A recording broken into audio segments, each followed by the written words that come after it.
tún kí n káàbọ̀ sínú ìròyìn tí ò ní lábala lẹ́lẹ̀ tá a mọ́ gba ojú náà ní o nínú igbó kan ní Kogi State láwa o wọ́n ní Tẹjúmọ́lá onírin iṣu atẹnumọ́ràn kì í jóná àwọn ológun náà ní àwọn tẹ̀sán mọ́ àwọn tẹjúmọ́ àwọn ò ní kó mẹ́ o inú igbó ni wọ́n ti ń ṣe surveillance area surveillance látòkè ní àwọn helicopter yìí ni wọ́n ti ń ṣe ojú tó lé ojú tó kó pé àwọn tí ó jáde tí ó wà fìrù fọ̀nà ìkan lára yín tẹ́ ẹ ti sin lánàá òun náà láwa wú òkú rẹ̀ tá fẹ́ ṣe DNA fún DNA ìbò láfẹ́ ṣe DNA fún ẹ mọ̀ wọ́rí ọwọ́ tó báyìí ọwọ́ tó tẹ̀yìn á tó fojú yín gbólẹ̀ á fojú yín ráre ṣùgbọ́n títí dìrà yà àti ìgbọ̀kọ̀ wọn rí kankan. nínú wọn agbègbè Bunu ní Kaba Bunu local government ló ti ṣẹlẹ̀ o wọ́n ní ìlúké gangan ó súnmọ́ lùké wọ́n ní àwọn ọmọ Nàìjíríà bá tún sọ wípé ẹkùn yẹn kàn mọ́ sówó ilé pàápàá jùlọ àwọn irinṣẹ́ tán ń lò pé táwọn bọ́ yẹn tí wọ́n bá tún rí wípé àwọn irinṣẹ́ tẹ̀ ń lò yìí bóyá kò tó tí wọ́n ní àbójú tí wọ́n lọ nínú kó dẹ́rù bà wọ́n àbí kán bẹ̀rù ìkan ó ṣẹlẹ̀ wọ́n ní kò yẹ kán máa fi hàn nǹkan ogun tán kó lọ ọbẹ̀ tán fẹ́ rè é wọ́n ní kò yẹ kán máa fi hàn. láyé àmì náà bá dá sí ó ní ọ̀gá mi lẹ́nu ọjọ́ mẹ́ta òun náà ń sọ bẹ́ẹ̀ wípé ìgbìyànjú àwọn ọmọ iléeṣẹ́ ológun pàápàá jùlọ tó tún ń ṣe fídíò ó ń jọ bẹ́ẹ̀ ni pé ó ti mọ àwọn náà lómi wọ́n fẹ́ convince àwọn ọmọ Nàìjíríà páwọn ń ṣiṣẹ́ wọ́n dẹ̀ ń ṣiṣẹ́ omi lọ́pọ̀jọ kan lọ tí ìbá ṣe tàwọn alábọ̀dé àtàwọn ọ̀gá tí wọ́n rí ọ̀rọ̀ àwọn negotiation ìtàn rí gẹ́gẹ́ bí wàhálà ẹjá pọ̀ bẹ́ẹ̀ ẹjá wá dé sàǹbìsà àmọ́ wọn lọ́ọ̀kan ni o látòkè láti pàdé àwọn ọmọ iléeṣẹ́ ológun tán náà ṣe pẹ́kínpẹ́kí àwọn Boko Haram ẹ̀rí àwọn Boko Haram sálọ àwọn náà ń sálọ níwájú yẹn àwọn náà ń sálọ yẹn mọ́tò wọn rèé wọ́n fi mọ́tò wọn lẹ̀ làwọn ọmọ Nàìjíríà bá tún kígbe wípé at close range ẹ lé wọn bá ẹ lé wọn mú ẹ gé wọn wẹ́lẹ́wẹ́lẹ́ pa wọ́n ń pakúpa mu ní ó dùn sọ ẹ̀dùn dùn rò fọ̀ ẹ̀yin ẹ̀wọ̀ eruku mọ tó wà lẹ́yìn eruku yẹn ní ìsìn lè sọ tó wà ń bẹ̀ bóyá mọ̀ fi dẹ̀ wọn ni mọ́tò tán páàkì ilẹ̀ gan adó olóró lè wà ń bẹ̀ kí mọ̀ ṣèjà kékeré ọgbọ́n ló mọ̀ gbà ó dá o kán sáwọn rí wọn pa ẹjá wá sáré yà lọ́dọ̀ kan nù wọn ó fẹ́ fẹ́rẹ̀ gẹ̀dẹ̀ bí ọba àdún ní o ní Katsina ó mọ̀ dún kùkù lájà ni. Ai ba zaman lahiya ba ne in ce ba ruwansu da sasanci kyale mu da su mu gani sai sun koma cikin Katsina kowa a ubansu.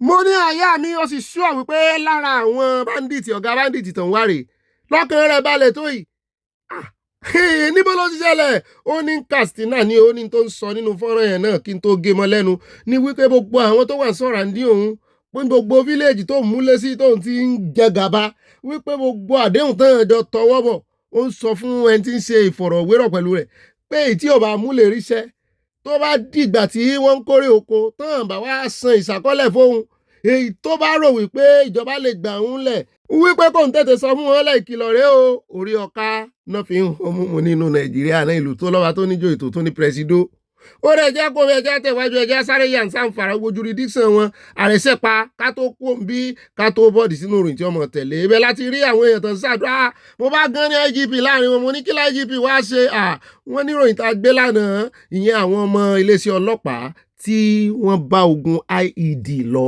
táwọn wèrè yẹn padà wà tán wá dáná sun sẹ́mọ̀ pé IED náà kọ́kọ́ bọ́ǹbù tó bọ́ǹbù mọ́tò wọn náà mẹ́ta ló bá lọ wọn lòun ní IGP rèébọn kẹdùn mo ní IGP yìí wọn fọ̀rọ̀ pamọ́ o nítorí tẹ́lẹ̀ nígbà tí tó lọ wọn ń bẹ àìsábà gbọ́ wọn ìfẹ́ gbọ́ pé wọ́n pọlọ́pàá ṣùgbọ́n ó ń jọ bẹ́ẹ̀ ni pé ọ̀gá ẹ̀ ń tiẹ̀ kò ràn án òun iṣẹ́ ló fẹ́ wá ṣe ẹ̀ẹ̀kan àwọn náà nù iṣẹ́ ní IGP yìí lè fẹ́ wá ṣe kò pé kàn wọ́n manipulate storyline fún news kò kàn án ṣùgbọ́n kí àwọn ọmọ sì máa kẹ́dùn bẹ́ẹ̀ o.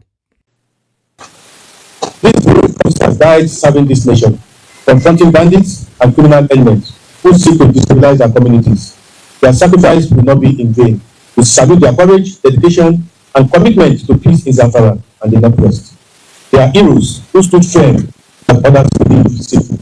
ọ̀rọ̀ ibẹ̀ nìkan kọ́nà ti dúró wọ́n tún yà lé àwọn ẹbí àti iye kan àti àwọn ojúlùmọ̀ àwọn tí èèyàn wọn kú wọ́n máa kẹ́dùn mo ráwọn ọmọ wọn lórí ẹsẹ̀ wọn ẹ jẹ́ àwòdí ẹ̀ńbẹ́ ká tó tẹ̀ wájú a fẹ́ fi bí wọ́n ṣe máa yọ IED kúrò nulẹ̀ gangan a fẹ́ fi hàn yín. Your son was an hero. Was an hero to us in Nigerian police force. Your son was an hero to Nigeria. It's a big one to all of us. It's a big one to all of us. We are feeling it. We will miss him. will miss him. I've come here today to see you and to see other members of the Nigerian Police Force here, to talk to them, to let them know that we are not going to succumb to defeat. We are not going to succumb to them. We'll take the party to them.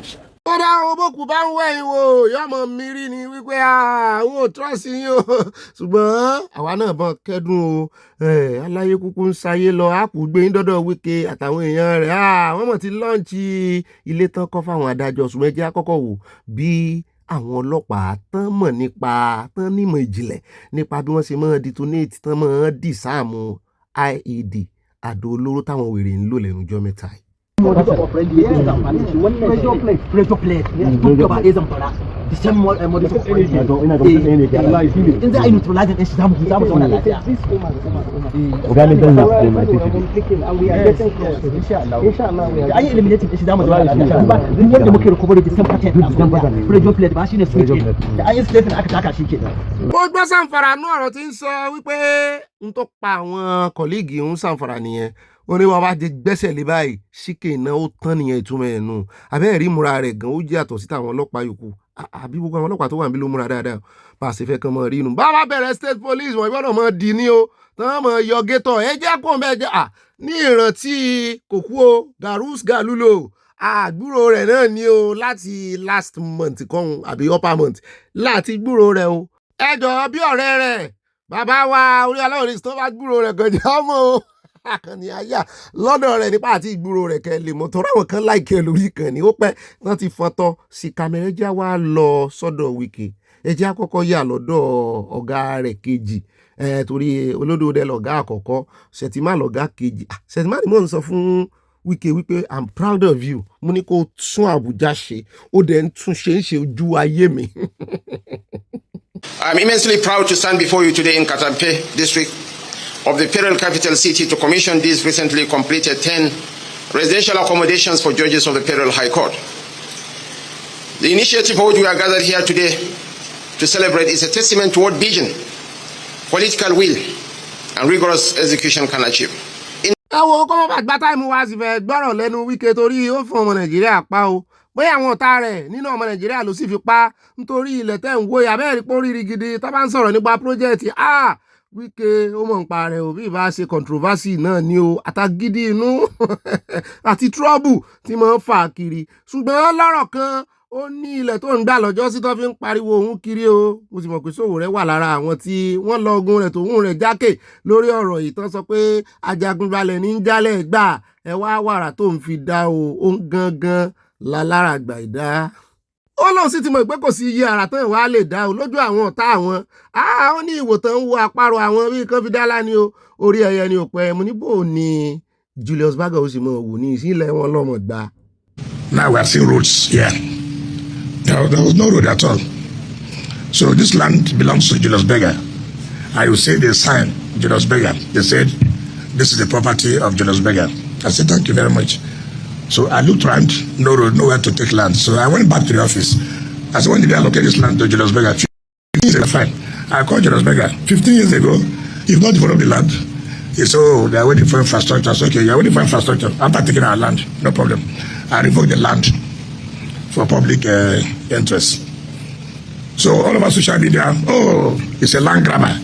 He has come to grab land. He will see what happened. So, you know, I'm not in social media. So one day I came back home and my wife was asking me, what is all this? You garden land, blah, blah, blah. I said, look, I'm a politician. Do your own work. Let me do my own work. If you don't want to be abused, don't be a politician. In fact, the day you become a politician, the day they will write your history. Even those who don't know you, they will write your history. And so I thank God we are here today. They can now see that I'm taking off to grab land. I only came to see where we can develop, provide infrastructure for the judicial officers. South Africa. Part 1 láàmú wá fún yín, part 2 rẹ̀ wà nínú àkójọpọ̀ ìròyìn. Tẹ́ ẹ bá rí bó ṣe ń yin rọ́bà ọta àbọn. Rọ́bà ní lóòótọ́ ṣùgbọ́n ọta àbọn náà ni. Lo àwọn Malawians tán ti kó wọn lẹ̀ over a week ní South Africa tán jẹ́ kan padà lé. Wọ́n fẹ́ kó wọn lọ sínú gálóná kán kó ṣẹ̀kẹ̀ṣẹ̀kẹ̀ sí wọn lọ́wọ́ kán lè claim right wípé deport wọn illegally ni kán lè rò gbà lọ́wọ́ àwọn family kí wọn lọ́hùn. Mọ́tò náà sì fi kí àwọn ò dúró de plane o òun náà sì ṣe protest fẹ́rẹ́fẹ́ wípé ẹ̀ ń fi àjà wọn ẹ̀ ń dá wọn mágolo kí ló dé bẹ́ẹ̀ bá rí wọn tẹ́ ń pariwo láìláì làǹtàn já ewé sọ́wọ́ òun èyí ṣe báńdíìtì o.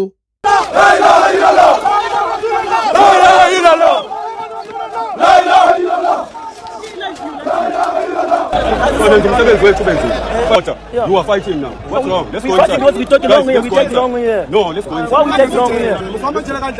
There are no passes.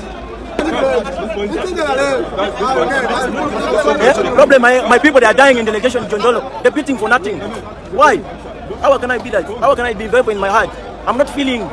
You guys, you beating them, my guys, they are dead in the Jondolo. No one What's is happening? beating anyone. No, Guys, never. Then ask even everyone here. Man, it's only.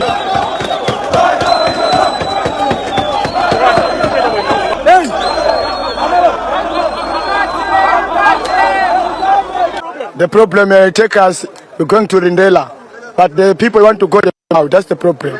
So you don't want to go to the deportation center? No, I don't want, because the government promised us we're going to bring the bus, and the white people, you say going to help us. So now you came to take us to go to Rindela. That's the problem.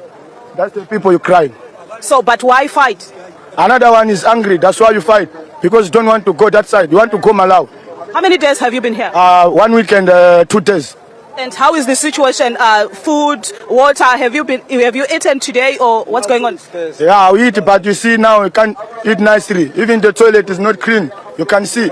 Wo Ayọ̀ǹda, well, don't let us go and see toilet. Ẹ já wáyà lọ́dọ̀ Trump alákọ̀ọ́kọ́ ń bẹ̀ fọ́nrán tá à ń mú bọ̀ ó ní í ṣe pẹ̀lú Israel níbi tó ti ń fohùn lẹ̀ fún Israel wípé òun gbìyànjú láti wá láàfíà ẹ̀yin ò tiẹ̀ gbégbèsè ìyànjú gbogbo ẹ̀ náà àdólóró ni mo ní àárín ti fẹ́ dàrú ẹ má jẹ́ káyé yọ̀ yín o ọ̀tá yọ̀ yín wọ́n fi ń ṣẹlẹ́yà ẹlẹ́ẹ̀kejì ń bẹ̀ tí ànímú fọ́nrán rẹ̀ wá jẹ́ nǹkan sáré sọ kí n yan létí yín òun náà ní ti Iran pápápá kò tí ì tó 12 hours yìí ó ti bẹ̀rẹ̀ sí dún kòkò padà mọ́ Iran ó ní kì í ṣe bí òun ó ní tí Iran bá tún fi lè sí ọwọ́ gbé gbogbo nǹkan tọwọ́ bọ̀ tán bá mú ìlérí ṣẹ yóò lẹ́yìn o òun padà bọ̀ o kó má rò pé bóyá torí páwọn GOC àbáwọn Congress kìíní kan wọ́n ti dá lọ́wọ́ kọ́ wọ́n ní kó ń káwọn ọmọ ogun Amẹ́ríkà kú òun bẹ́ o ìtòsí lòun wá o ẹ bá ń tẹ̀sí ẹjá gbọ́n ibi tó ti ń tẹ̀sí Israel lójú kò sí gbogbo ẹnu ìyàkàyàkà wọn náà o ṣùgbọ́n ó jẹ́ ká mọ̀ wípé nígbà tóun ti make peace àlàáfíà pẹ̀lú Iran kan náà make peace pẹ̀lú Lebanon àti Iran wọ́n jọ join together ni tẹ́ ẹ bá sì ń dáná yálẹ̀ Lebanon Iran wọ́n mọ̀ bínú sóhun ó sì ṣeéṣe kó bá ètò àlàáfíà tó ti ń fi yangan ọ̀rẹ́ díjẹ́ toró sọ níbi G7 meeting ó ní òun ni head of all of them ọ́fíìsì ni o. Israel has handled themselves with Lebanon and with Hezbollah. They should have been able to do the job faster. It just goes on forever. And when that happens, it throws a negative light on the big deal, and that's the deal with Iran. I'll tell you what, Israel's fighting Hezbollah too long, and too many people are being killed. And you don't have to knock down an apartment house every time you're looking for somebody, because there are a lot of people in those apartment houses, and they're not all Hezbollah, that I can tell you. And I suggested to Israel to let Syria take care of Hezbollah. Because to be honest with you, I think they do a better job of doing it. I want to mention Iran. We appreciate the relationship we've had over the short period of time with Iran. The primary thing, it's, we can talk about the Iran deal all day long. We're not investing any money. We have the right to if we want, but we're not investing. ẹ já sáré yà lọ́dọ̀ abojú ẹ̀rọ ìrọ̀ lẹ́tí bá lẹ́nu Trump níbi tó ti ń ganu sí máìkì wípé ìṣòro Nàìjíríà ṣe wá pọ̀ tó yìí àrífín ni àti wípé ẹ̀ máwọn lẹ́gọ̀ báwo ni odidi Nàìjíríà ò ṣe máa ń sọ fún àwọn orílẹ̀-èdè yòókù lágbàáyé wípé we are running short of gas ẹ̀ tún wá ń sọ fáwọn lókà àwọn tí ilé padà wípé àwọn company tó yẹ kán máa fún wọn ná you are running out of gas ìbíbó gáàsì tẹ́ ń waste tẹ́ ń flẹ̀ pé ẹ má jẹ́ kàn gbọ́ lẹ́nu yín àwọn táwọn má sí rí yín wá o gáàsì wo ni ò sí mọ́ ẹ wà gáàsì jáde àyà ní ọ̀gá mi ṣe bìlífù wọn ni ṣé bẹ́ẹ̀ mú fọ́nrán kan wá ń jọ sí tí gáàsì dàpọ̀ mọ́ omi ẹ̀rọ tó ń bu omi ẹ̀rọ báyìí tó sì ń dúdú pé gáàsì ya èèyàn Nàìjíríà. Flaring the gas. So how can a nation that is flaring gas now be saying we're running short of gas to generating companies? And I think for me, the issue here is that it's not even about the gas, it's about the money. So if you look at the power sector now, the GenCos, I believe that the GenCos have the capacity to generate more power. But they cannot, because the bottleneck is transmission. If you generate and transmission cannot carry it, it's stranded. And then another weakest link is the DISCOs. The DISCOs are the ones that are causing all of the problems. Why? Because they are the ones that sell the power, they are the ones that now make the money. So if they don't make enough money, then transmission doesn't get funding, the GenCos don't get funding, and that's why they can't pay for gas. For me, the president should just go and remove the cancer. What is the cancer here? The cancer is that the power sector is in the hands of incompetent operators. Look, as we speak today, I heard you people talking about the telecoms who are now trying to switch to renewable for power. Nobody has launched a presidential program to help the telecoms deliver services. Nobody has launched a presidential program to help Dangote Refinery deliver petrol. Businesses source for funding and they deliver their businesses and make money. The power sector operators are incompetent. They are not able to do this. So instead of bringing a World Bank assisted program, African Development Bank, do metering with the same, do all of that, why not just tell these operators that I'm sorry, you can't do this thing. Can you give way so that we can bring in people who can do it? And kọ́lọ̀ ń jẹ́ kan gbọ́ ẹni àwí fún ọba jẹ́ gbọ́ ẹ̀yin tẹ́ wà lórí band yìí mo ti ẹ̀gbọ́n wọn ní band F mo sí ẹni o sí band F o wọn fáwọn èèyàn ná ẹni tó sì ṣe débẹ̀ ní ìsìn tó tún jẹ́ mínísítà tuntun mi ò rò pò rí ní tí Ọ̀gbẹ́ni ìrí ẹjẹ́ kó bẹ́ẹ̀ já wá sáré dé ọ̀dọ̀ Davido òun àti Reno náà fà lánàá ẹlòmíì ti ń gbèjà Reno báyìí o nínú àwọn ọmọ Haúsá ló bá jáde síta wípé òun máa gbèjà Reno aṣọ tí Davido ó lọ wọ̀ yẹn ó tàbùkù Nàìjíríà wípé sóun nìkan lórí ìkọrin World Cup ni kò yẹ kó wọ̀ ẹ̀jẹ̀ agbọ́ bó ṣe sọ ọ̀rọ̀ ẹ̀ nàmọ̀nàmọ̀ Davido fi ṣe ẹ̀yẹ ni o orúkọ rẹ̀ gan tẹ́ bá rí bó ṣe pè àti gbogbo diction bí ṣe ń sọ̀rọ̀ Davido ní pé Davido ìyẹn lébi òpá òun o ẹ̀rí bó ṣe ra kọ́ pé orúkọ òun yìí ṣe Davido. Da Davido da masu irin tunaninsa duk ne aka ce halin dabbobi ne suke yi. Ya Davido za ka je kana promoting ɗin ansaru, kana promoting 'yan ta'adda. Ya za ka je ka ɗauki sirrin Najeriya, sirrin mu na cikin gida ka ɗauka kai mana duniya. Me za ku samu? Me za ka samu a wannan? Duk wani content creator wanda zai zama yana irin halin Davido na promoting 'yan ta'adda, wallahi ku ce mai da ƙasar nan baya. Wá rí mọ́mọ́ pọ́n náà wá rí tí Davido kan náà ti mọ̀ rẹ́rìn àtòun àti Davido àti gbogbo àwọn fáǹsì wọn méjèèjì ẹ̀rín náà bú sí nígbà tí ń pe Davido àwọn sọ wọn fi Davido pe Davido èyí ò yà dá lóhùn ó kàn fi pàṣáyò ni. Ṣùgbọ́n níbẹ̀ ìjà sáré yà lọ́dọ̀ ọ̀nkù Davido náà Davido agán ni wọn pẹ̀lú Ṣèyí Mákindé ń bàdàn. Yeah, got the mind. See you, man. Let's do it. Yeah. No, I thought you were already here. No. Come on, Yakuya, see all day for going to conference. So I actually pick them.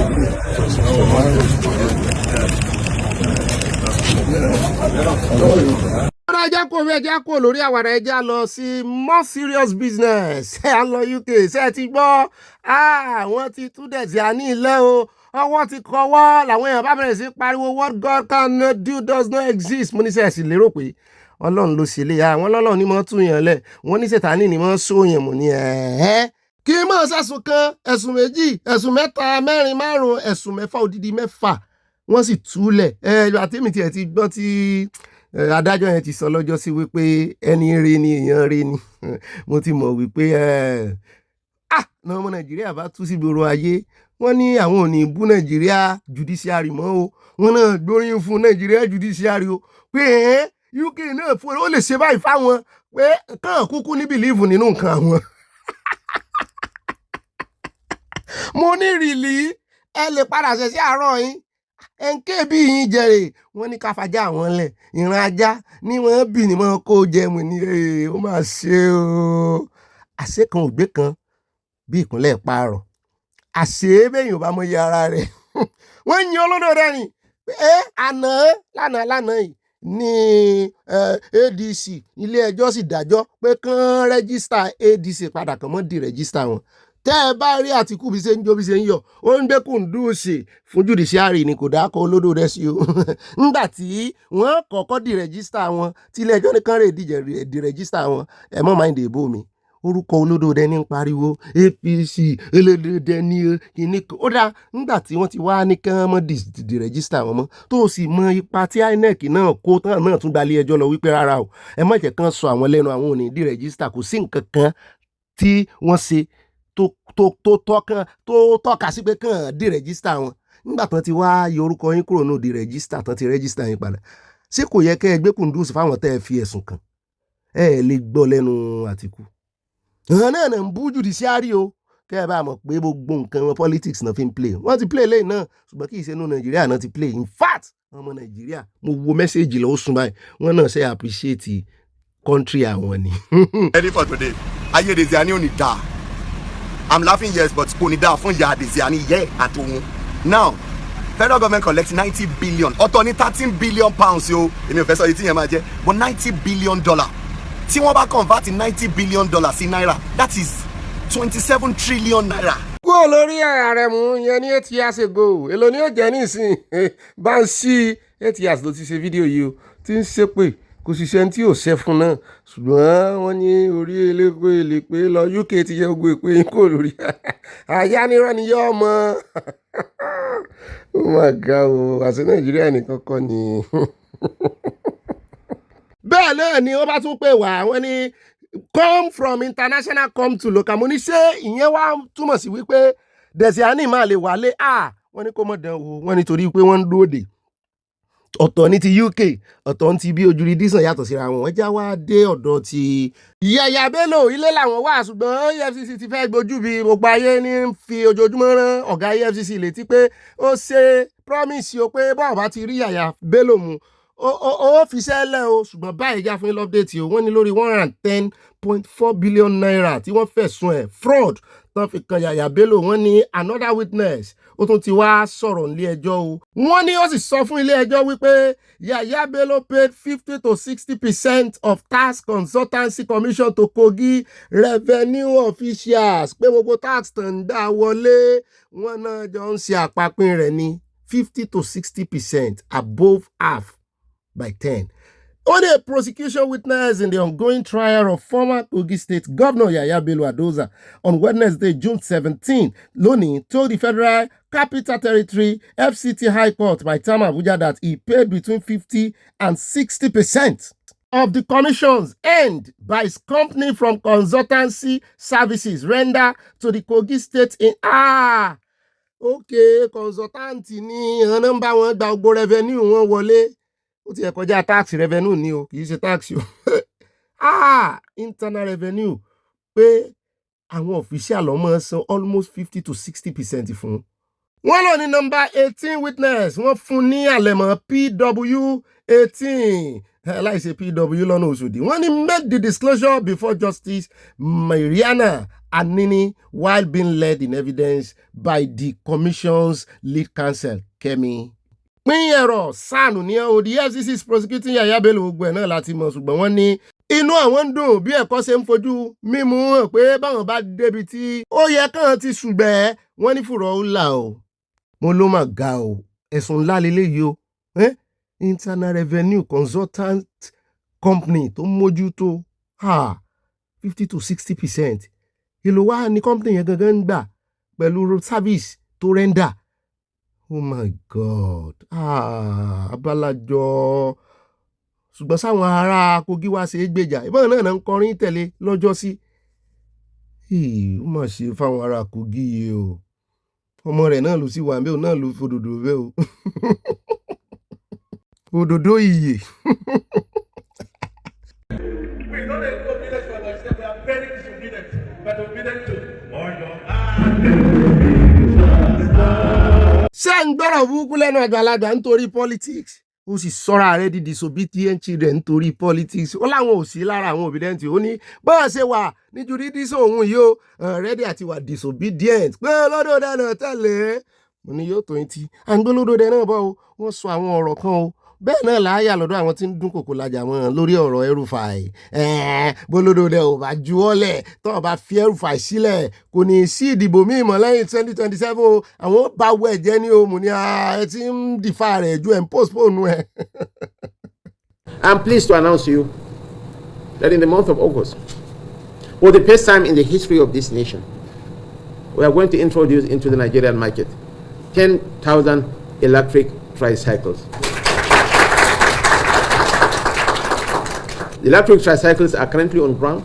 They have been cleared from the ports and they are being assembled in Maiduguri under the banner of the Northeast Development Commission. Àyà ni ọ̀gá mi ṣé under my foot so hibernate ni àbí ó fi fóònù ẹ̀ sí airplane mode láti jọ àwọn ògbúrò rẹ̀. Mo ló ń jọ bí ẹni parí olódò dẹ́ ń fún lọ́rọ̀ ọ̀sọ́ lẹ́nu ọjọ́ mẹ́ta ẹ̀. Wọ́n fẹ́ kó léwájú. Ó sá máa rẹ̀ rẹ̀. ààrẹ ọmọ olódò rẹ̀ jàre ẹ jẹ́ wá yà lọ́dọ̀ ọmọ yìí tí ń kìlọ̀ fún boyfriend ẹ̀ wípé wo pẹ̀lú bó ṣe mu pàrágà tó ń mu gbogbo ẹ̀ yìí tó ń fa sìgá lé tán bá sọ wípé kíndìnrín rẹ̀ pakọ̀ òun ò ní donate nǹkan kan fún ọ o òun ò já ojúlẹ̀ ni òun ò kọ́ ọ lẹ́ o tóun bẹ̀ lómi lọ o. I don dey tell you now, if learn on ihe egwuregwu na-esi Igbo, look at, imagine, ọkụ na-ahụkwa ka m na-ekwe ekwu Igbo, imagine ekwe ha ọṅụga two with this one with a na-ekwu nke ịṅụrụ yesterday, ịṅụrụ 3 rap yesterday he nkwa na-ekwukwa maka kidney maka ma a gasị onye dị ụta kidney agakwa m enye I will not give agwakwa gị ugbu a ga agbasara gị I don't tell you finish yes ka ha na-anyị because a gasị nwunye ya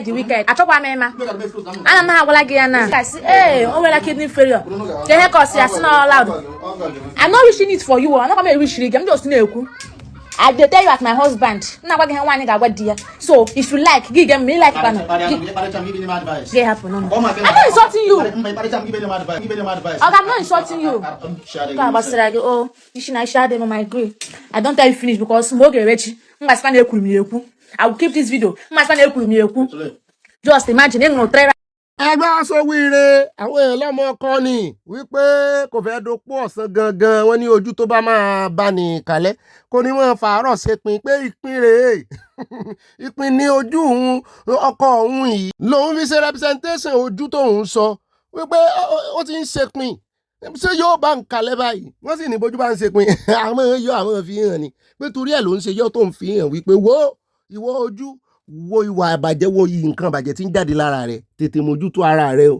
ó mọ̀ fẹ́ sọ di ó fẹ́ rọ̀fù ẹ̀ mọ́ lọ́wọ́ ṣùgbọ́n èyàn lòun ó kíìpù fídíò ọjọ́ tí nǹkan bá ṣẹ̀mí rẹ̀ òun ó mú fídíò jáde fáwọn. Ondo State government una to do so this is a community project of construction of a wooden bridge powered by Ondo State government. This is the Akpere river in Irele. Yeah, what's up? So you see now how can Ondo State government power a project like this, like a bridge to my farm? And it's a wooden bridge. Ṣé mo tó lè gbaru bridge ní 2026 èlò ló fẹ́ ná Ondo State government kó dẹ̀ bá wa ṣe ilé kó jẹ́ concrete bridge. This is very simple. This will cost you nothing. Development tán mú kiri inú o ẹnu náà níbi ìtajà kàrẹ́ ìjà tún wá dé ọ̀dọ̀ arákùnrin ó ń fi nǹkan kan hàn wá ń bí mo ti rí tí fọ́nrán ti jáde láti fi jẹta ṣùgbọ́n mo ní ẹjẹ́ ń lò fún gbogbo ẹ̀yin kọ́lékọ́lé àti ẹ̀yin tẹ́ bá ní project ẹjọ́ ojúlala kan fi ń sọ̀rọ̀ yìí tẹ́ ẹ bá kàn rí létí ń dà wó lulẹ̀ anyhow tẹ́ ẹ sì rí wípé wọ́n lo granite wọ́n lo àwọn òkúta báyìí. This is not a granite at all. This is not a granite at all. Look at and there are plenty. See everywhere. Those white one where you dey see so now those white one where you dey see now confirm they are not granite. Now confirm pebbles where then dry. This thing go see I don't understand though.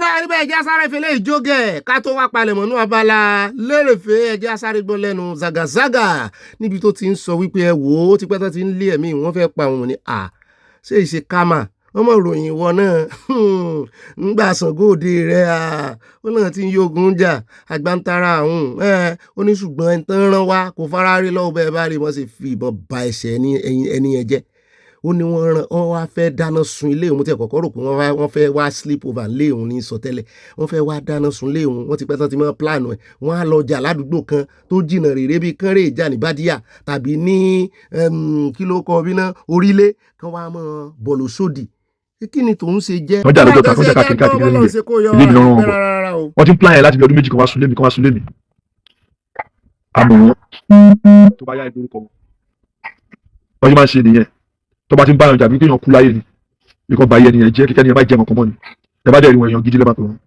so wọ́n ti rán oríṣiríṣi àwọn èèyàn wá wọ́n ti rán ọmọ kan wá bí wọ́n á sùn lémi bí ẹ̀mẹ́ta wọ́n ti rán ọmọ kan wá gún ìwájú ọ̀dọ̀ mi.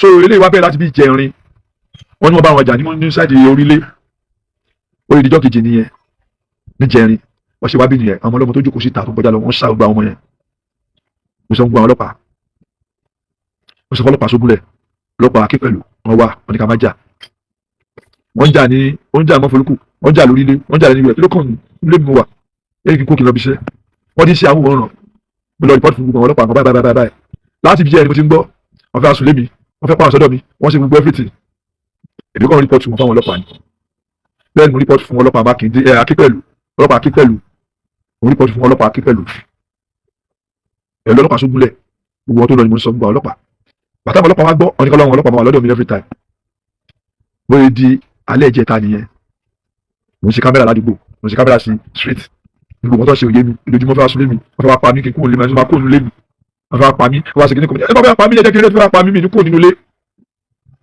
bóyá alẹ́ ìjẹta nìyẹn mo ń ṣe kámẹ́rà wọ́n á ta ìyàgò 12 mo dó tí àwọn bọ́ọ̀sì èmi pẹ̀lú àwọn bọ́ọ̀sì 4 làwọn àmì tí kò máa lọlé gbàgbàjà after 12 táwọn ẹ̀ ṣe gbogbo ìdílé ọ̀rẹ́ dé nìyẹn wọn kò mọ ọ̀kadà wọn tó 8 bó ṣe wọlé ní ọmọ paná bẹ́ẹ̀ sì yìnbọn sínú ilé gbàgbàgbàgbàgbàgbàgbà ọbẹ̀ wọn ní street wọn bẹ́ẹ̀ sì yìnbọn fẹ́ sẹ́ni wíwẹ̀ gbàgbàgbà fọ́ gíláàsì mọ́tò jáde àwọn apá ẹni èèyàn kan lọ gà èèyàn kan lọ́rọ̀ wa àwọn apá ẹ̀dánù ni wọ́n ń pariwo ìjọba ìdí má jáde sí wọn.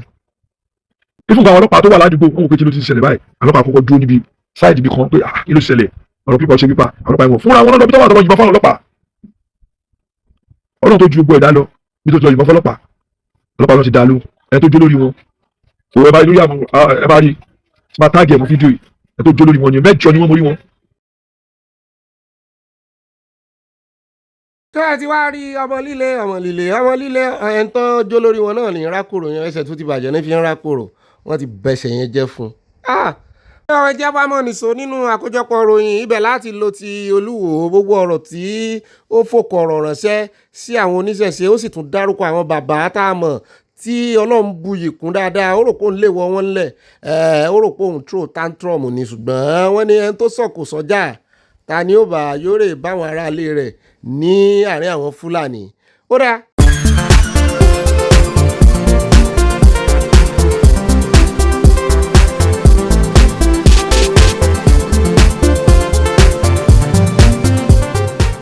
Tí ẹ bá ń gbọ́ gbogbogbò àbí ẹ bá ń gbọ́ gbogbogbò mo ní ẹ má yà sọ́tún ẹ má yà sósì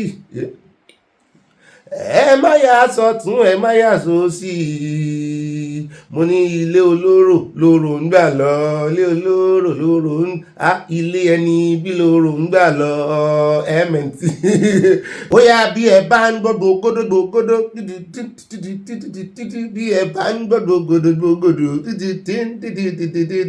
ilé olówó lóró ń gbà lọ ilé olówó lóró ń gbà lọ ilé olówó lóró ń gbà lọ ilé olówó lóró ń gbà ṣọ́gun adùn bí tójú rẹ̀ já ogun adùn bí tójú rẹ̀ àní ṣọ́gun adùn bí tójú rẹ̀ já tàgbẹ́kọ̀yà ń kọ́ àṣotójú rẹ̀ já ogun APC tójú rẹ̀ já tí Mọ̀dẹ́kẹ́ Ìfẹ́ tó tójú rẹ̀ já etí Boko Haram ń bá tójú rẹ̀ já ogun adùn bí tójú rẹ̀ já ìwọ nìkan ló wà pa sójà 6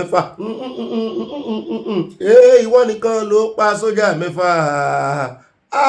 wọ́n dá ibà gan ìwọ nìkan ló wà pa sójà 6 ibà ọ̀rọ̀ dùn mọ́ ò padà sẹ́yìn àní ọ̀rọ̀ wọ mọ́ ò padà sẹ́yìn ó wá padà sẹ́yìn ó wá fìwé búra different excuse ó padà sẹ́yìn ó na pápá búra olóòfẹ́ kan gbé ẹ lọ sẹ́wọ̀n olóòfẹ́ kan rí tiẹ̀ mú ó ní òfẹ́ ṣe ìjọba òfẹ́ ran ọmọ Yorùbá lọ́wọ́ ó sì ń pera ẹ lólógun aṣáájú ogun tí ò gbọdọ̀ kẹ́yìn ogun ṣọ́gun adùn bí tójú rẹ̀ jà ìwọ nìkan ló wà pa sójà 6 ọ̀rọ̀ ọdún mọ́ ò padà sẹ́yìn kò sówó ń bẹ̀ mọ́ ó padà sẹ́yìn ó wà ná pápá bóra bàbá wọn ké lọ bí ewúrẹ́ màmá wọn ké lọ bí àparò ìwà náà ń bẹ lọ bí gàlà ọ̀rọ̀ dùn mọ́ ò padà sẹ́yìn ó wá padà sẹ́yìn ó ná pápá bóra ó yá jàre ẹ̀yin tèmi ó yá o ẹni ọmọ ó yá ká lọ ó yá o ẹni ìròyìn rere ó yá ká lọ ó yá o ẹni ọmọ ó yá ká lọ kọ́mọ sí excuse wọn bọ́ sórí àgbàgbé wọn wá ń bèbú kiri wọ́n wá ń ṣe àfiwé ẹlẹ́nà káàkiri politician ni wọ́n àwọn làwọn túlù ṣe nígbà tí ò sì ń lé àwọn làwọn dilé mú ìsílé ológbò náà ní ilé èkúté àbí ológìnì síta jòdè báyìí kí ni ó ṣẹlẹ̀ sí èkúté ilé para onílù mi dá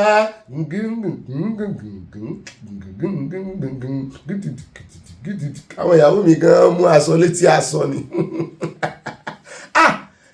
ó ń fẹnu wú géètì kò kàwé orí ẹ̀rọ agbágbé nìkan ní tí wọ́n pariwo ẹnu ní fi ìjà ogun àwọn mú eléyìí Ìkòròdú lánàá mú eléyìí nísọlọ lálìmọ̀ṣọ́ tó fi dé Edo State mú eléyìí tí wọ́n mú dà tí wọ́n ṣe dà àwọn ológo àná ìṣá Yorùbá náà sọ wípé àbọ̀rọ̀ lásán fún ọlọ́àbí ó bá dénú rẹ̀ yóò dodidi o kánrin ìwáṣẹ́ mi tí security ò bá pè wọ́n mọ́ ó dá olè mo fi kí yín káàbọ̀ o ogun bandit ní jà lọ́wọ́lọ́wọ́ Nàìjíríà ó kọjá ogun àdùnbí o ibà àdùnbí yín náà rí o ibà ilé olówó lóru ń gbà lọ ebi náà ló ń pè ní ibà rìn gìnìgìnì tí kúmi àti kúyò rìn gìnìgìnì ibà pàpà parada àbí táyà ti parada àti dọ́gà rẹ̀ parada ó dá ìyá o lọ́kọ̀lá kọ́mẹ́sẹ̀ travel ẹ̀yìn olólùfẹ́ wa ibà ìbọ̀bọ̀ kí bọ̀bọ̀ ibà cowboy èmi náà ni mò ń jẹ́ ibà kàsíwájú ibà ìbòyìn náà ni èmi náà ni mò ń jẹ́ ibà fẹnuwú géètì fẹnuwú tí ò dálẹ̀ Yorùbá fẹnuwú sàrẹ́ fẹnuwú gbogbo blasphemy law gbogbo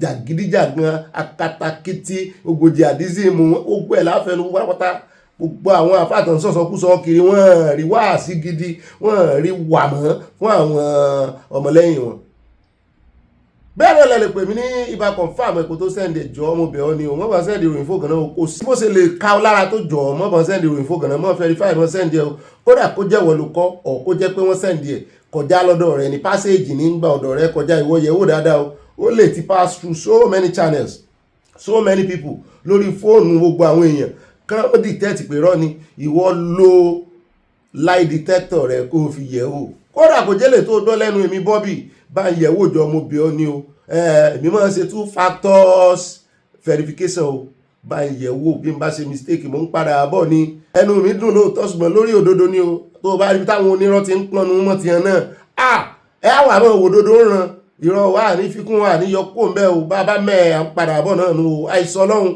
èèyàn ní àlè mẹ́ẹ̀ bẹ́ẹ̀ ni àìmọ́ rìn kórìmọ́ mi ṣùgbọ́n bá bá mẹ́ẹ̀ ẹ bá ti pàkíyèsí wa sí bó sì jẹ́ àwa náà la kọ́kọ́ rí fúnra wa à ń padà bọ̀ náà níbi tá a ti ṣe mistake náà là ń padà sí tá a ti wá ṣe àtúnṣe torí òyìnbó tó ṣe pẹ́ńsù ló ṣèrè sáà ọlọ́run sì ni alágbàwí ti wá ń bì gbogbo ẹjọ́ tẹ́ ń gbọ́ lẹ́nu mi gbogbo òròyìn tẹ́ ń gbọ́ ẹ ọlọ́run ni o kì í ṣe mi o ẹ mọ́ rí èmi rárá o ọlọ́run kọ́ba mi ẹ̀yin ẹ̀ mú wa òun gangan ló léwájú ogun wa ló kẹ́yìn ogun wa nítorí àgbẹ̀fọ́lọ́run ọba aláwùrà ọba tẹrẹrẹ kárí ayé ẹ ṣé o àmọrírì yín ẹ ṣé ọlọ́run wo lórí gbogbo ayé wa àti àwọn olólùfẹ́ wa pátápátá tẹ́ kó wa pọ̀ sójú kan tá à ń kọ́ mọ́ lùbọ́ tá à ń fi ọgbọ́n ara wa sọgbọ́n ọmọdé gbọ́n àgbàgbọ́n láì dálẹ̀ Ifẹ̀ ilẹ̀ Ifẹ̀ ní kọ́kọ́ òun náà la fi dá ìdílé aláyọ̀ ó dá o mo kí n tẹ̀sán mo kí n tó lógun èmi náà ní ibà ọ̀pàpà parada àyà parada ó dọ̀ ọ̀gá rẹ̀ parada ó dá ìyanu Abala comment section abẹ́lẹ̀ ní olólùfẹ́ àwọn fẹ́ sí bí pàdéjì olóró àbógun jì mí ni ó rẹ̀ bá ń fòtélé bá ń fọwálé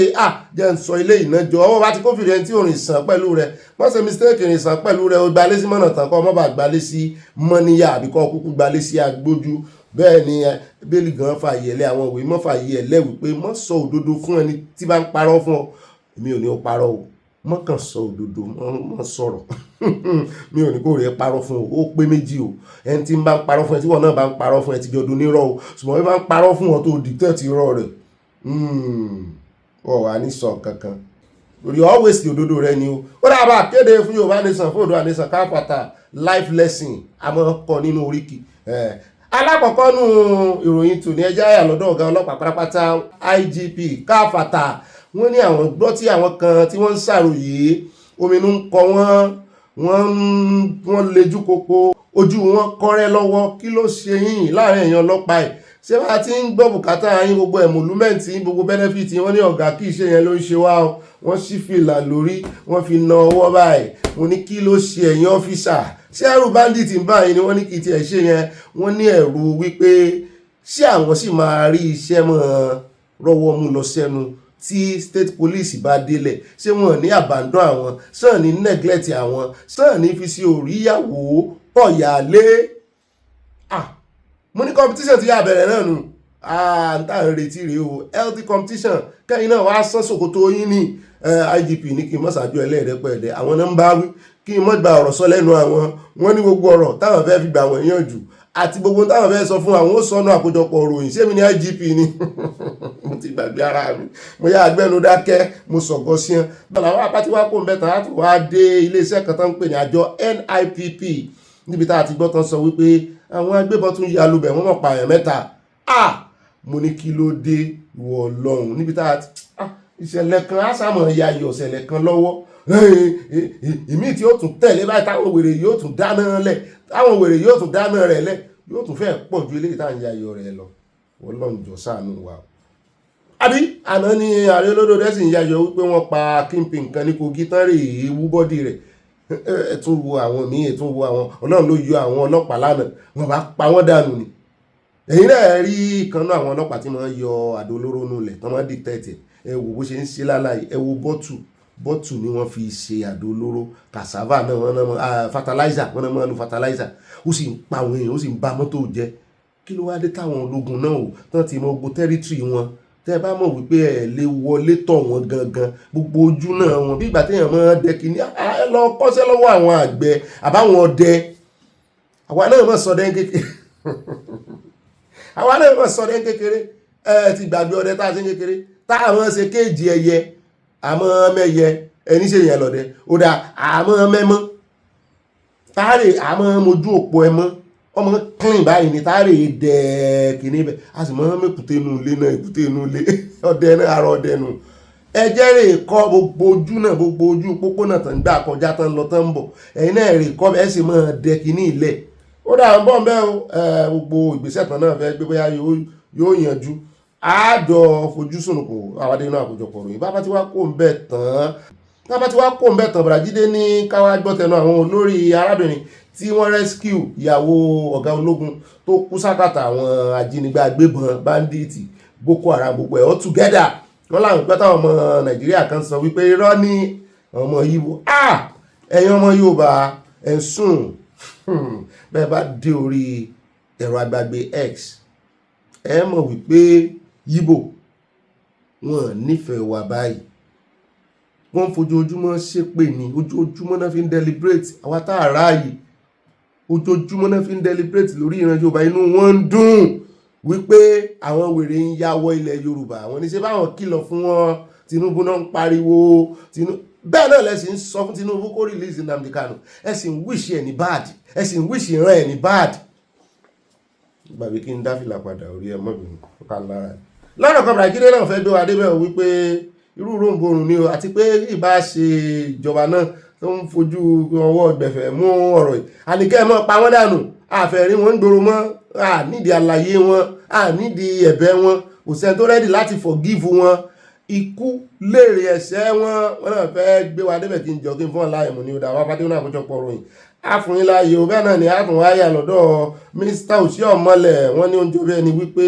ẹ̀fún ń béèdì wọ́n ní ṣe ìṣe wípé wọ́n ti jèpo ọ̀bọ̀ mú níta lẹ̀ ń bá wí wọ́n ní bọ̀dá Oshiomhole wọ́n ní wọ́n ń rojọ́ o wọ́n nínú ẹjọ́ wọn náà wọ́n tún padà wà kó ọ̀rọ̀ wọn jẹ ọ̀rọ̀ tán sọ lánàá tán sọ wípé ọ̀pọ̀lọpọ̀ àwọn akẹgbẹ́ àwọn òbúwọ́lù àwọn òmọ́bi tí wọ́n ti rí signature àwọn tí wọ́n fi wá sọ wípé ẹ wá wòye àwọn tán ní kán suspend Natasha o múlẹ̀ ti sọ lánàá wọn láwọn ò sọ bẹ́ẹ̀ mọ̀ mọ́ ni àwọn akẹgbẹ́ wọn ti kó gbàásgbòs bá wọn náà fẹ́ pa wọn lẹ́nu wọn bóyá wọ́n sì ti pè wọ́n láti presidency pé Oshiomhole ọ̀rọ̀ a máa rojọ́ ọmọ náà ro tìjọ́ sí náà kan bá ní ṣiṣẹ́ ní bóbùkọ tí fi ń báyà rẹ̀ sùn ó wípé ṣiṣẹ́ ló dà mo ní kì í ṣe ṣiṣẹ́ kòrò olùgbèjà ní onìkan ní ń dá aṣọ onìkan ló dá dúró èèyàn mélòó nínú akẹgbẹ́ wọn ló ti wá sọ̀rọ̀ sókè tó lòun second demotion òun wà lẹ́yìn Ọ̀gbẹ́ni òun wà lẹ́yìn Senator Oshiomhole wọn níbi ṣe wọ́n rí nù wọn náà ti dìmọ̀ lù lòdì sáwọn kan rí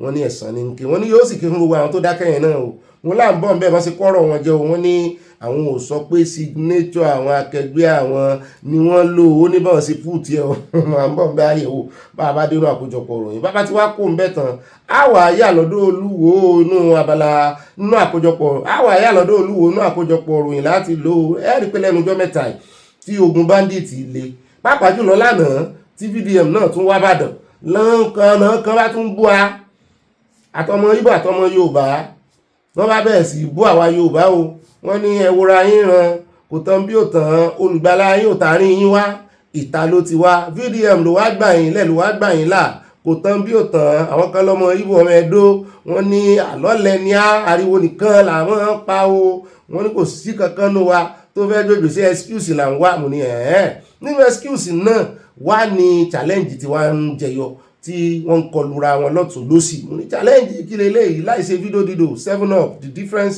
is clear wọ́n lélẹ̀ yóò clear wọ́n ní kurukuru bójú ọjọ́ lórí ọ̀rọ̀ insecurity Nàìjíríà o ilé ìlú wa fàtólùwò náà fi dá sí ìlú náà bá ganu sí máìkì ló bá bẹ̀rẹ̀ sí ní dárúkọ wọ́n mọ̀ dárúkọ bàbá ìyàwó mi mú ní odidi àná mi bàbá oyin kan sọ́lá mi ọ̀hún bàbá ẹlẹ́bù bọ́n lọ ń dákọ báyìí bá péré akọni àmọ́ fìdá lálẹ́ gàràgà ni kí ni wọ́n ti ọ̀tọ̀ fìdá lálẹ́ gàràgà èmi ti háàtì lọ́nu o nínú ìròyìn náà ni àmọ́ háàtì lọ́rọ̀ kan ló bá lòun ṣàlẹ́ǹjì gbogbo wọn o mo ní ṣàlẹ́ǹjì ti Ìbàdàn àbí Lóńdó wọn ní ṣàlẹ́ǹjì náà wà Lóńdó ó ní rọ ni ó ní kò sí Lóńdó Ìbàdàn nìkan ló wà ó lòun ṣàlẹ́ǹjì wọn kí n bó ń jíṣẹ́ fún ọ pé òun sì mọ̀ pé òun ó jíṣẹ́ fún ọ nítorí wípé ọ̀rọ̀ ọ̀hún bí ìpàsàn nìkan jẹ́ o mo ní lẹ́nu rẹ̀ ìwọ ọba pé abésùpínlẹ̀ yìí mo bá rẹ́rìn mo bá wojú ọjọ́ mo bá wo sàkún lójó ìbá bẹ̀rẹ̀ òjò tí ò ṣù lọ́wọ́ bẹ̀rẹ̀ sí ní rẹ́mọ́bìnú ẹ̀jẹ̀ ń padà sórí ọ̀rọ̀ Olúwo ọ̀rọ̀ rẹ̀ ló bá ju challenge ránṣẹ́ sóṣogbo àti gbogbo àwọn pàìtọ̀ o kò bá rántí sọ sódárúkọ àfáà ní àyá n ò tí ì gbọ́ débẹ̀ ló bá ní kí gbogbo wọn jáde gbogbo agbára tán máa ń lé ẹnu sí lágbára òun oníṣẹ̀ṣe ló ti ẹ̀wà báwí jù ó ní gbogbo ògùn yín o ẹ kó bóde o èyí tẹ́ ẹ máa fi mójò èyí tẹ́ ẹ máa fi ṣe ìkà ńlẹ̀ mo ní sóníṣẹ̀ṣe ni wọ́n ń pè ní ìkà of Africa ó lọ sọ́dọ̀ wìrì olórin ó ní àwọn lòun bá wí kán wá ṣètọwọ́ wọn òun kúkú ti ṣàlẹ́ǹjì wọn rí tàn rí nǹkan kan ṣiṣi òun mórúkọ mọ̀mọ́ òun wá òun mórúkọ bàbá òun wá pé ẹ ṣàṣì ẹ̀rọ òun ṣàṣì ẹ̀fún béèdì kò sí kankan nínú rẹ̀ tó mú òun pé ó dáa o ẹ wá rè ṣàṣàwọn báńdíìtì o ẹ wá rè ran ìran yín lọ́wọ́ owó bẹ́ẹ̀ ṣe wọ́n lọ káàkiri inú àdúgbò lórí ẹ̀rọ ayélujára tẹ́lẹ̀ fẹ́ràn ìran yín o tẹ́lẹ̀ fẹ́ràn ìran yín pírátíkà rí o gbogbo tíọ́rì tẹ́ ẹ̀ mọ́ fẹnu ṣe àpò pírátíkà tí wàá tó ẹ wá wọnú laboratory lọ kẹ́ẹ̀rẹ́ pé rí àwọn báńdíìtì níbi o mo bá jókòó báyìí mo bá mi rẹ́rìn-ín mo lólúwo kò bá dáhùn lóhùn ó dà bóyá bàbá dé náà àkójọpọ̀ ròyìn yóò dáhùn àmọ́rọ̀ rẹ̀ bó a sọ̀rọ̀ lè lórí bàbá tí wàá kó bẹ́ta ayà lọ́dọ̀ ìkan lára àwọn àáfàá tí mo rí ojú ẹ̀ kú ó gbé àlàáfíà sójú àlàáfíà is written all over him mo ní ẹja gbọ́rọ̀ lẹ́nu à ń kọjá lọ níwájú mọ́sálásí wọn ni náà bá ní ẹ wá gbọ́ o wọ́n ní wọ́n ń sọ̀rọ̀ sáwọn wọ́n ní wọ́n ń fi igbá kan bọ̀ kan nú wọ́n ní wọ́n ń sọ pé igbá ò sì gun lóko wọ́n ní àwọn mùsùlùmí àwọn ò tán mọ́ Boko Haram wọ́n lé èèyàn kan ló ṣàlẹ́ǹjì àwọn gbogbo àtàn bá ti ń sọ̀rọ̀ àwọn sí wáàsí náà ni wáàsí yẹn wá beautiful ó wonderful létí ẹ̀ wọ́n ní ló bá ní àwọn sì gbádùn bẹ́ẹ̀ ṣe sọ̀rọ̀ yìí ṣùgbọ́n àwọn brọ́dà yìí Boko Haram náà brọ́dà yìí ni hàn ní bọ̀dà bá ganu sí máìkì wípé Islam yàtọ̀ sí Muslim ọmọ ni sẹ́yìn náà ti di àwa kìrìsìtẹ́nì tá a gbà wípé kìrìsìtẹ́nì ọ̀tọ̀ tẹ́lẹ̀ kìrìsìtẹ́nì làwọn jẹ́ then ó bọ́ sí SU ó lè jẹ́ kìrìsìtẹ́nì kọ́ ọmọ Jésù torí ẹ̀ ó gbọ́dọ̀ SU nígbà náà nígbà ò yá kò SU mọ́ lórí born again gbé born again gangan ni SU yẹn to the extreme ni wọ́n ìmúra dáadáa nígbà náà bíbélì pèlébé báyìí làwọn mú kiri ní King James Version kékeré làwọn mú kiri nígbà náà ṣùgbọ́n àṣẹyìnwá àṣẹyìnbọ̀ wọ́n ní àwọn Boko Haram lè jẹ́ mùsùlùmí o ẹ pè wọ́n brọ́dà wọn o ṣùgbọ́n àwọn ní Islamic nínú mo ní ẹ̀ ń confuse wa o à ń bọ̀ ń bẹ́ẹ̀ wọ́n náà fẹ́ ṣàlàyé ọ̀rọ̀ torí àìṣàlàyé ọ̀rọ̀ dáadáa ló pelé ti ìṣáájú o bẹ́ẹ̀ náà ni bàbá ti wá kó ń bẹ́ẹ̀ tán á tún padà sọ́dọ̀ òsì ọmọlẹ̀ mo bá rí táwọn èèyàn ń pàtẹ́wọ́ fún mo ní bọ̀dá òsì ọmọlẹ̀ bẹ́ẹ̀ lẹ́fẹ́ kọ́rọ̀ yín jẹ ni wọ́n ní oníbá méjì lọ́rọ̀ àwọn mo ní ṣé ká lò kan nu Abala Sanawole bóyá ká lò lè nu Abala Sanawole àbí ká lò ogun díẹ̀ o já lò nu Abala Sanawole níbi tí wọ́n ti ń pàtẹ́wọ́ fún ọ náà bá bẹ̀rẹ̀ sí dìfẹ́ǹdì olódódẹ mo ní ṣé wọ́n dìfẹ́ǹdì olódódẹ dédì security mo lémi ò tí ì rí èèyàn tó lè ṣe yọ́ ọmọ làágùn ni nínú òtútù irú ìjọba yìí ló ṣòro defend wọ́n ní kí n gbẹ́nu mi sọ́hun wọ́n ní bo gan-an ni mo wà ṣé mo ní mo gbà fún lódòdó ni mo ní ẹ̀yẹ̀ bá gbà fún yẹn ò ní kọ́ ọmọ criticize yẹ criticism yẹn gangan ní ìfẹ́ ẹbẹ̀ ń gangan ní dòdò yóò rí rẹ̀ ó ń gangan ní ice sugar orí rẹ̀ oyin kánṣọ́lá mi ọ̀wọ̀n wọn ló dáa wọ́n ní ó defend yẹ àwọn sì pàtẹ́wọ́ fún kébì náà wàá gbọ́ ọmọ ní bàbá dé náà àkójọpọ̀ ròyìn ibi tá a ti lò á decide. ó dá bàbá tí wàá kó ń bẹ́ tán á wà yà ní Ìbàdàn wọ́n ní àwọn tán mú Ìbàdàn tí wọ́n wà nídìí bí wọ́n ṣe jí àwọn èèyàn pẹ́ńkẹ́lẹ́ mẹ́sì gbé wọ́n náà ti ń jẹ́wọ́ o wọ́n ní wọ́n ti ń tú gbogbo tẹnu wọn mo ní sàn fún ọ léèpọ̀ ọ̀bọ̀ jẹ́ ni wọ́n lélẹ̀ ìtàn jẹ́ yìí ó kọjá ìpọ̀ ọ̀bọ̀ o wọ́n ní wọ́n tún kẹrẹ́kẹrẹ ọ̀rọ̀ gbogbo báwọn ṣe ń dọdẹ ẹni táwọn fẹ́ gbé gangan ọjọ́ táwọn fẹ́ gbé ó ti tó ṣùbí méjì tán ti ń ṣe wọléwọ̀de pẹ̀lú wọn tán mọ̀ tán ti ń fọ̀rọ̀ wá wọn lẹ́nu wò tán ti ń sọ àwọn ọmọ wọn mọ̀mọ́ gan ní tágẹ́ẹ̀tì àwọn kó lè dùn Adébáyọ̀ pẹ́ńkẹ́lẹ́ kó lè tètè kówó lẹ́wọ̀n ni wọ́n ti mú kan náà àwọn ti pẹ́tẹ́lẹ̀ rí bó ló ṣe wá jábọ̀ bó ló ṣe bọ́ àbọ̀ ń bẹ́ a sọ púpọ̀ lọ́rọ̀ bá a bá dénú àkójọpọ̀ ròyìn bá a bá ti wá kó ń bẹ́ tán a wà yà ní ọ̀dọ̀ bá a bá ti wá kó ń bẹ́ tán a yà ní Plateau níbi tá a ti gbọ́ tán sọ wípé àwọn operation peaceful ní ẹgbẹ́ ológun náà níṣẹ́ àwọn operation náà pọ̀ adínká ìwà operation safe corridor wà wọ́n ní operation enduring peace wọ́n náà dá sọ̀rọ̀ kan òmù ní ẹ̀sí àwò wọ́n ní ọ̀rọ̀ láàrin àwọn Fúlàní darandaran mo ní táwọn máa ń pè ní Fúlàní darandaran bẹ́ẹ̀ ni wọ́n ní àtàwọn àgbẹ̀ wọ́n ní wọ́n já o wọ́n ní ṣùgbọ́n àwọn kan ló ké pe àwọn pé ẹ tètè wà dá sọ̀rọ̀ ìkó tó dìjà o àwọn kófìrí màálù ní oko àwọn àgbẹ̀ o àwọn bá débẹ̀ náà bá bá àwọn màálù ń bẹ lóòótọ́ náà bá ya fọ́tò náà bá ṣe fídíò pé ó ti ẹ̀dá báyìí ní tí wọ́n dájà alẹ́ rẹ̀ náà bá pe tọ̀tún tòsì mọ́ bàbí kan jẹ́ o ẹ̀yin Fúlàní ẹ wá wo àwa la mú wọn o wọn wá fẹjọ́ àwa la mú wọn rẹ́ndàndẹ̀nd ni o àgbọn mú lọ́rùn ọwọ́ báyìí ni o ẹ sanwó àgbẹ̀ 10 oko 10 àti ìsoko kékeré tẹ́ ẹ bá gbọ́ ìtàn san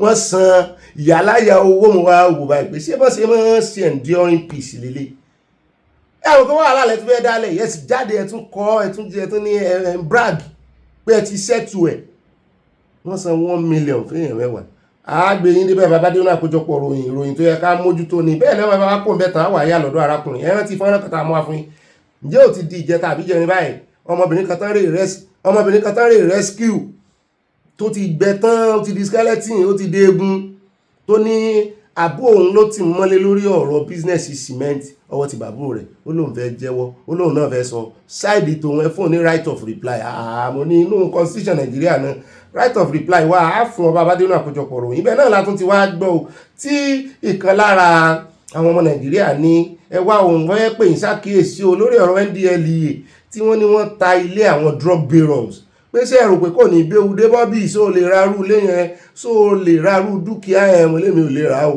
wọ́n ní kí ní bọ̀ lẹ́rù kó wá sọ fún àwọn ní àwọn drug barons wọ́n máa ń ní cartel ẹ lè mú kan nu àwọn yòókù náà ẹ lọ owó bá ṣe ń ṣe ní Mexico àwọn ilé ìyá wèrè gan wọ́n burú gan Venezuela náà ń kọ́ ẹ̀rẹ̀ owó wọn bẹ́ẹ̀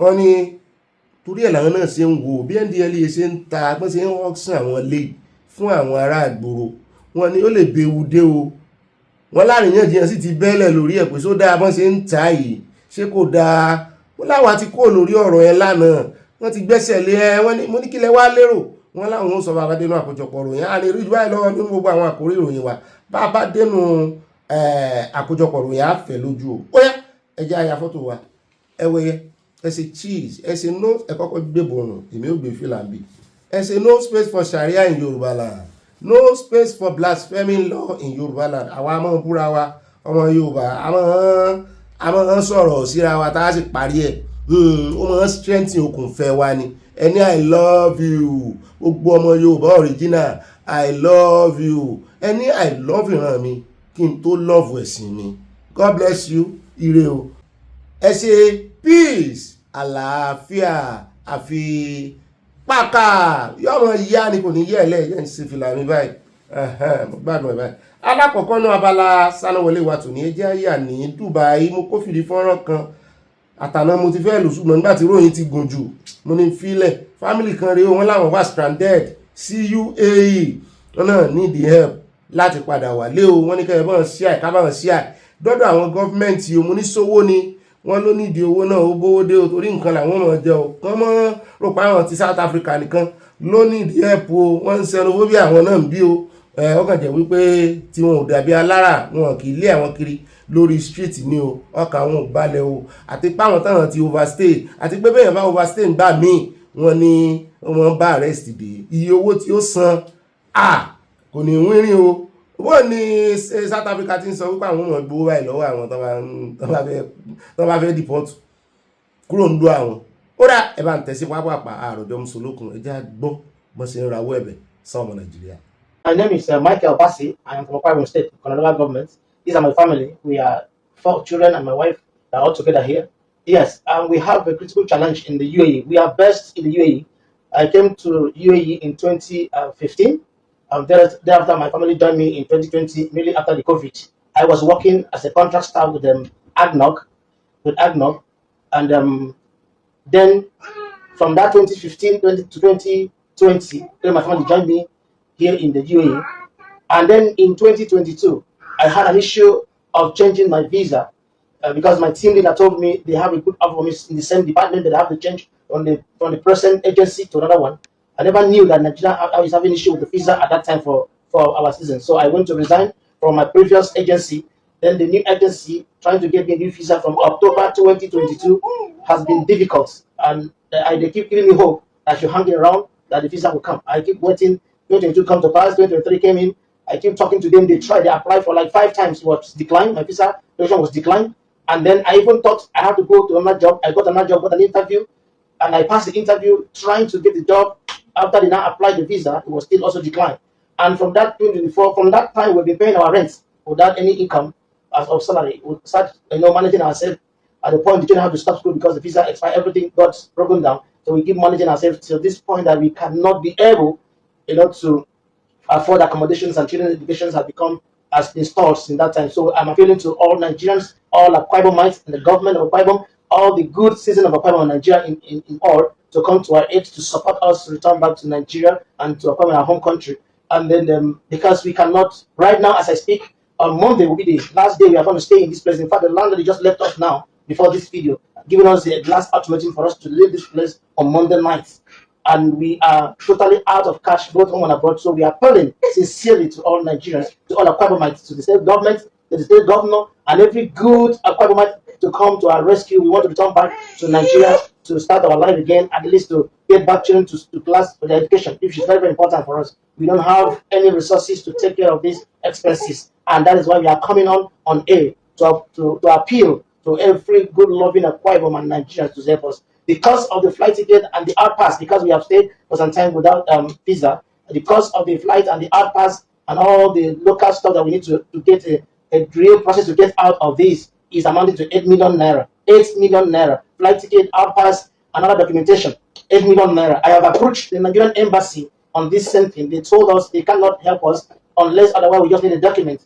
And that they cannot pay for flight ticket, they cannot get the outpass for us, they cannot, anything that we need to do that we only have to do, that the only thing they can do, because our passport has expired, that the only thing they can do for us is to just identify us as being Nigerian. With inner logistics, inner documentation has to come from me, and this has also put pressure on me to have to come out with my family to appeal to all Nigerians to come to support us to see how we can get out of this place, so that the children will have a shelter to cover ourselves. But from Tuesday morning, it means we have no place to stay.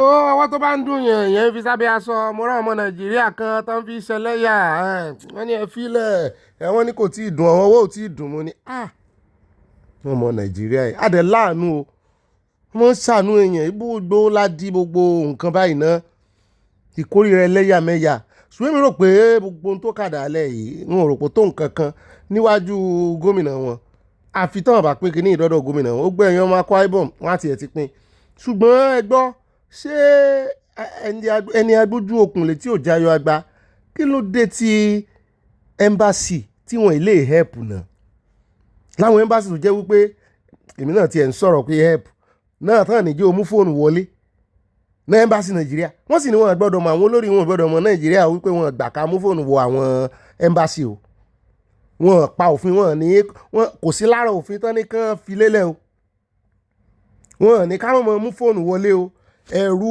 tí ń bà wọ́n ní o sọ̀rọ̀ tán jẹ́ o mú fóònù wọlé náà wà àgbàálẹ̀ làgbọ́ ọmọ ọ̀lẹ́ náà wà á gbọ́ pé nǹkan ń ṣẹlẹ̀ gan láàrin ìlú odú ọbẹ̀ wọn hàn ní ìjì wọlé wọ́n lè tilẹ̀kùn mọ́ àìwá lọ wọ àwọn security bọ́n ṣe mọ́ ṣe lẹ́mbàṣì ìgbà yẹn lágbára wọn mọ́ lè bí ẹni pé wọ́n jù bẹ́ẹ̀ lọ wọ́n ti mọ́ gbàgbọ́ pé security làwọn wọ́n burú gan o wọ́n in fact wọ́n bu ògiri wọ́n ní jẹ́ kó feel like pé ọmọ Nàìjíríà ní ọ́ tó o sì wúlò fúnjọba Nàìjíríà ó níye tó ń fi ránṣẹ́ sílé nínú owó diaspora ọmọ Nàìjíríà wá ní problem kẹ́ẹ̀tì ẹ̀ mọ́ wàá pèsè gbogbo ohun tí ó béèrè ǹjẹ́ kẹ́ẹ̀tì ẹ̀ wá bá connect state ẹ̀. This is really really sad kó má sí help desk fún ọmọ Nàìjíríà yàtọ̀ sí pé o fẹ́ lọ sí passport ǹjẹ́ help desk kí passport gan sì dán lóhùn. a nígbà míì tí máa wò dáadáa ń tà ń ṣe fúnra wájú xenophobic lọ.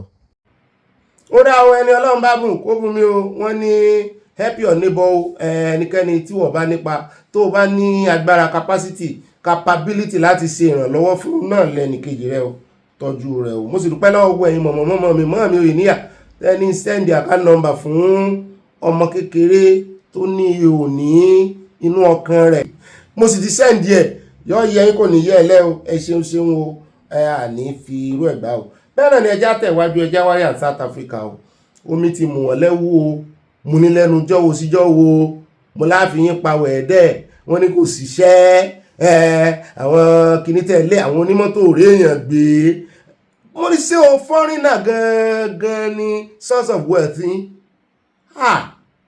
ayé fẹ́ bayé ara yín jẹ́rè ẹkọ́nọ́mì yín tẹ́ ti fi ń gara tẹ́lẹ̀ yóò jà wálẹ̀ ẹ fẹ́ fọwọ́ ara yín já ìràwọ̀ ara yín ẹ bá ń tẹ̀sí ẹja awudi ẹ̀mẹ́.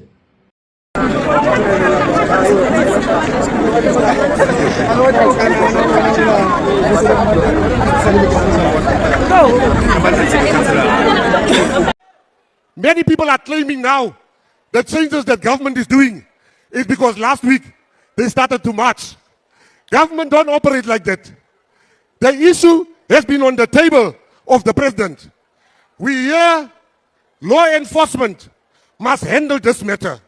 To the young people, don't let them use you. Don't let them tell you on the 30th you must remove illegal foreigners. You will go to jail and they will not bail you out. They will be nowhere. The cops are the only people that must remove illegal foreigners. Don't use our children for your political agendas. Illegal foreigners must go, but not violently. Wọ́n ti mọ iye rẹ̀ lára lóòótọ́ illegal immigrant kò sílùú tí òun lé wọn ṣùgbọ́n kì í ṣe bẹ́ẹ̀ ṣe wá denigrate wọn yìí ẹ̀ ń gbá wọn fọ̀tí ẹ̀ ń lù wọn ní òlù lórí ẹ̀ ń lé wọn kiri tẹ́ ẹ̀ ṣe immigration àwọn ó ní bọ́ ṣe ń treat human being ẹranko gan ó ní bọ́ ṣe ń treat ẹ̀ ẹgbọ́n tó sọ ẹ wá dúró wọn ń ta iṣẹ́ náà ń wá o iṣẹ́ làwọn èèyàn ń wá wọn protest o ẹ wá ohun tẹ́lẹ̀ náà sọ ó ní òun ti rí wípé àwọn politician ti ń lò wọ́n pé òótọ́ illegal immigrant wọ́n lọ o ṣùgbọ́n ọ̀nà tó wà legal ní kẹ́ ẹ fi mú ọ lẹ́yìn náà ẹ mọ̀ fi illegal wo illegal 2 wrongs don't make it right. nítorí ẹ bẹ́ẹ̀ bá jàre wọn nítorí pé wọ́n jẹ́ illegal immigrant tẹ́yìn náà wá ń fi illegal way tẹ́ fi ń lé illegal immigrant ẹ jẹ̀bi wọn padà o ẹ ń jàre tẹ́lẹ̀ ó lè padà wá jẹ̀bi o. ṣùgbọ́n àwọn èèyàn láwọn bìlífù wọn o wọ́n ní ọ̀rọ̀ lásán ni wọ́n nítorí wípé ọwọ́ ti dùn wọ́n wọ́n ní tán bá fẹ́ káwọn ayé mọ̀ pọ́n serious arákùnrin tí wọ́n ṣe bí iye rẹ̀ ẹranko rẹ̀ kiri yẹn kán rè gbéná kán wá fi hàn gbogbo ayé á bìlífù wọn. ó rẹ̀ káàbọ̀ padà ẹjẹ́ àyà níléeṣẹ́ ológun níbi tá a ti gbọ́ tán sọ wípé ọwọ́ dùn ọwọ́ ba àwọn agbésùnmọ̀mí tẹ́ rí ńlẹ̀ yìí àwọn onílọ́jísítìkì sọnù wọn náà bàbọ̀ lára wọn náà òun náà lẹ́rí ẹyọkan náà panu wọn ẹyọkan mórí ńlẹ̀ wọ́n kàn kọ́pì ẹ̀ sí ọ̀nà méjì ni wọ́n ní kó sẹ́yìn operation adinkai wọ́n ní wọ́n pa iswap fighter kan tí wọ́n lé ambush fún wọn ní yàlérí kuma wọ́n hàn nìkan kọ́ náà mọ ambush lé o wọ́n náà mọ̀ lé o ní Konduga local government ní Borno state o pé bó ṣe kọ̀ọ̀kan iná làwọn mọ̀ pa wọ́n ló dùn mọ́ wọn kọ́sá ti mọ́ pa àwọn ọmọ iléeṣẹ́ ológun mọ́ wọ́n ní intelligence ló gbé àwọn dé gbogbo agbègbè ibẹ̀ yẹn o náà bá lúgọ síbì kan náà ń sọ wọn lórí tó gbé fúláwà iyọ̀ spaghetti ó sì gbé bọ̀ dání ní rú lọ nìkan náà níṣẹ́ bọ́ra rè àbí ọ̀rọ̀ núgi àbògbẹ́ni dání toró kúrú sàmbẹ́ni ṣé kìí ṣe ègbére ìkan tiẹ̀ ní àbí ìjìmèrè ni torí kò wẹ̀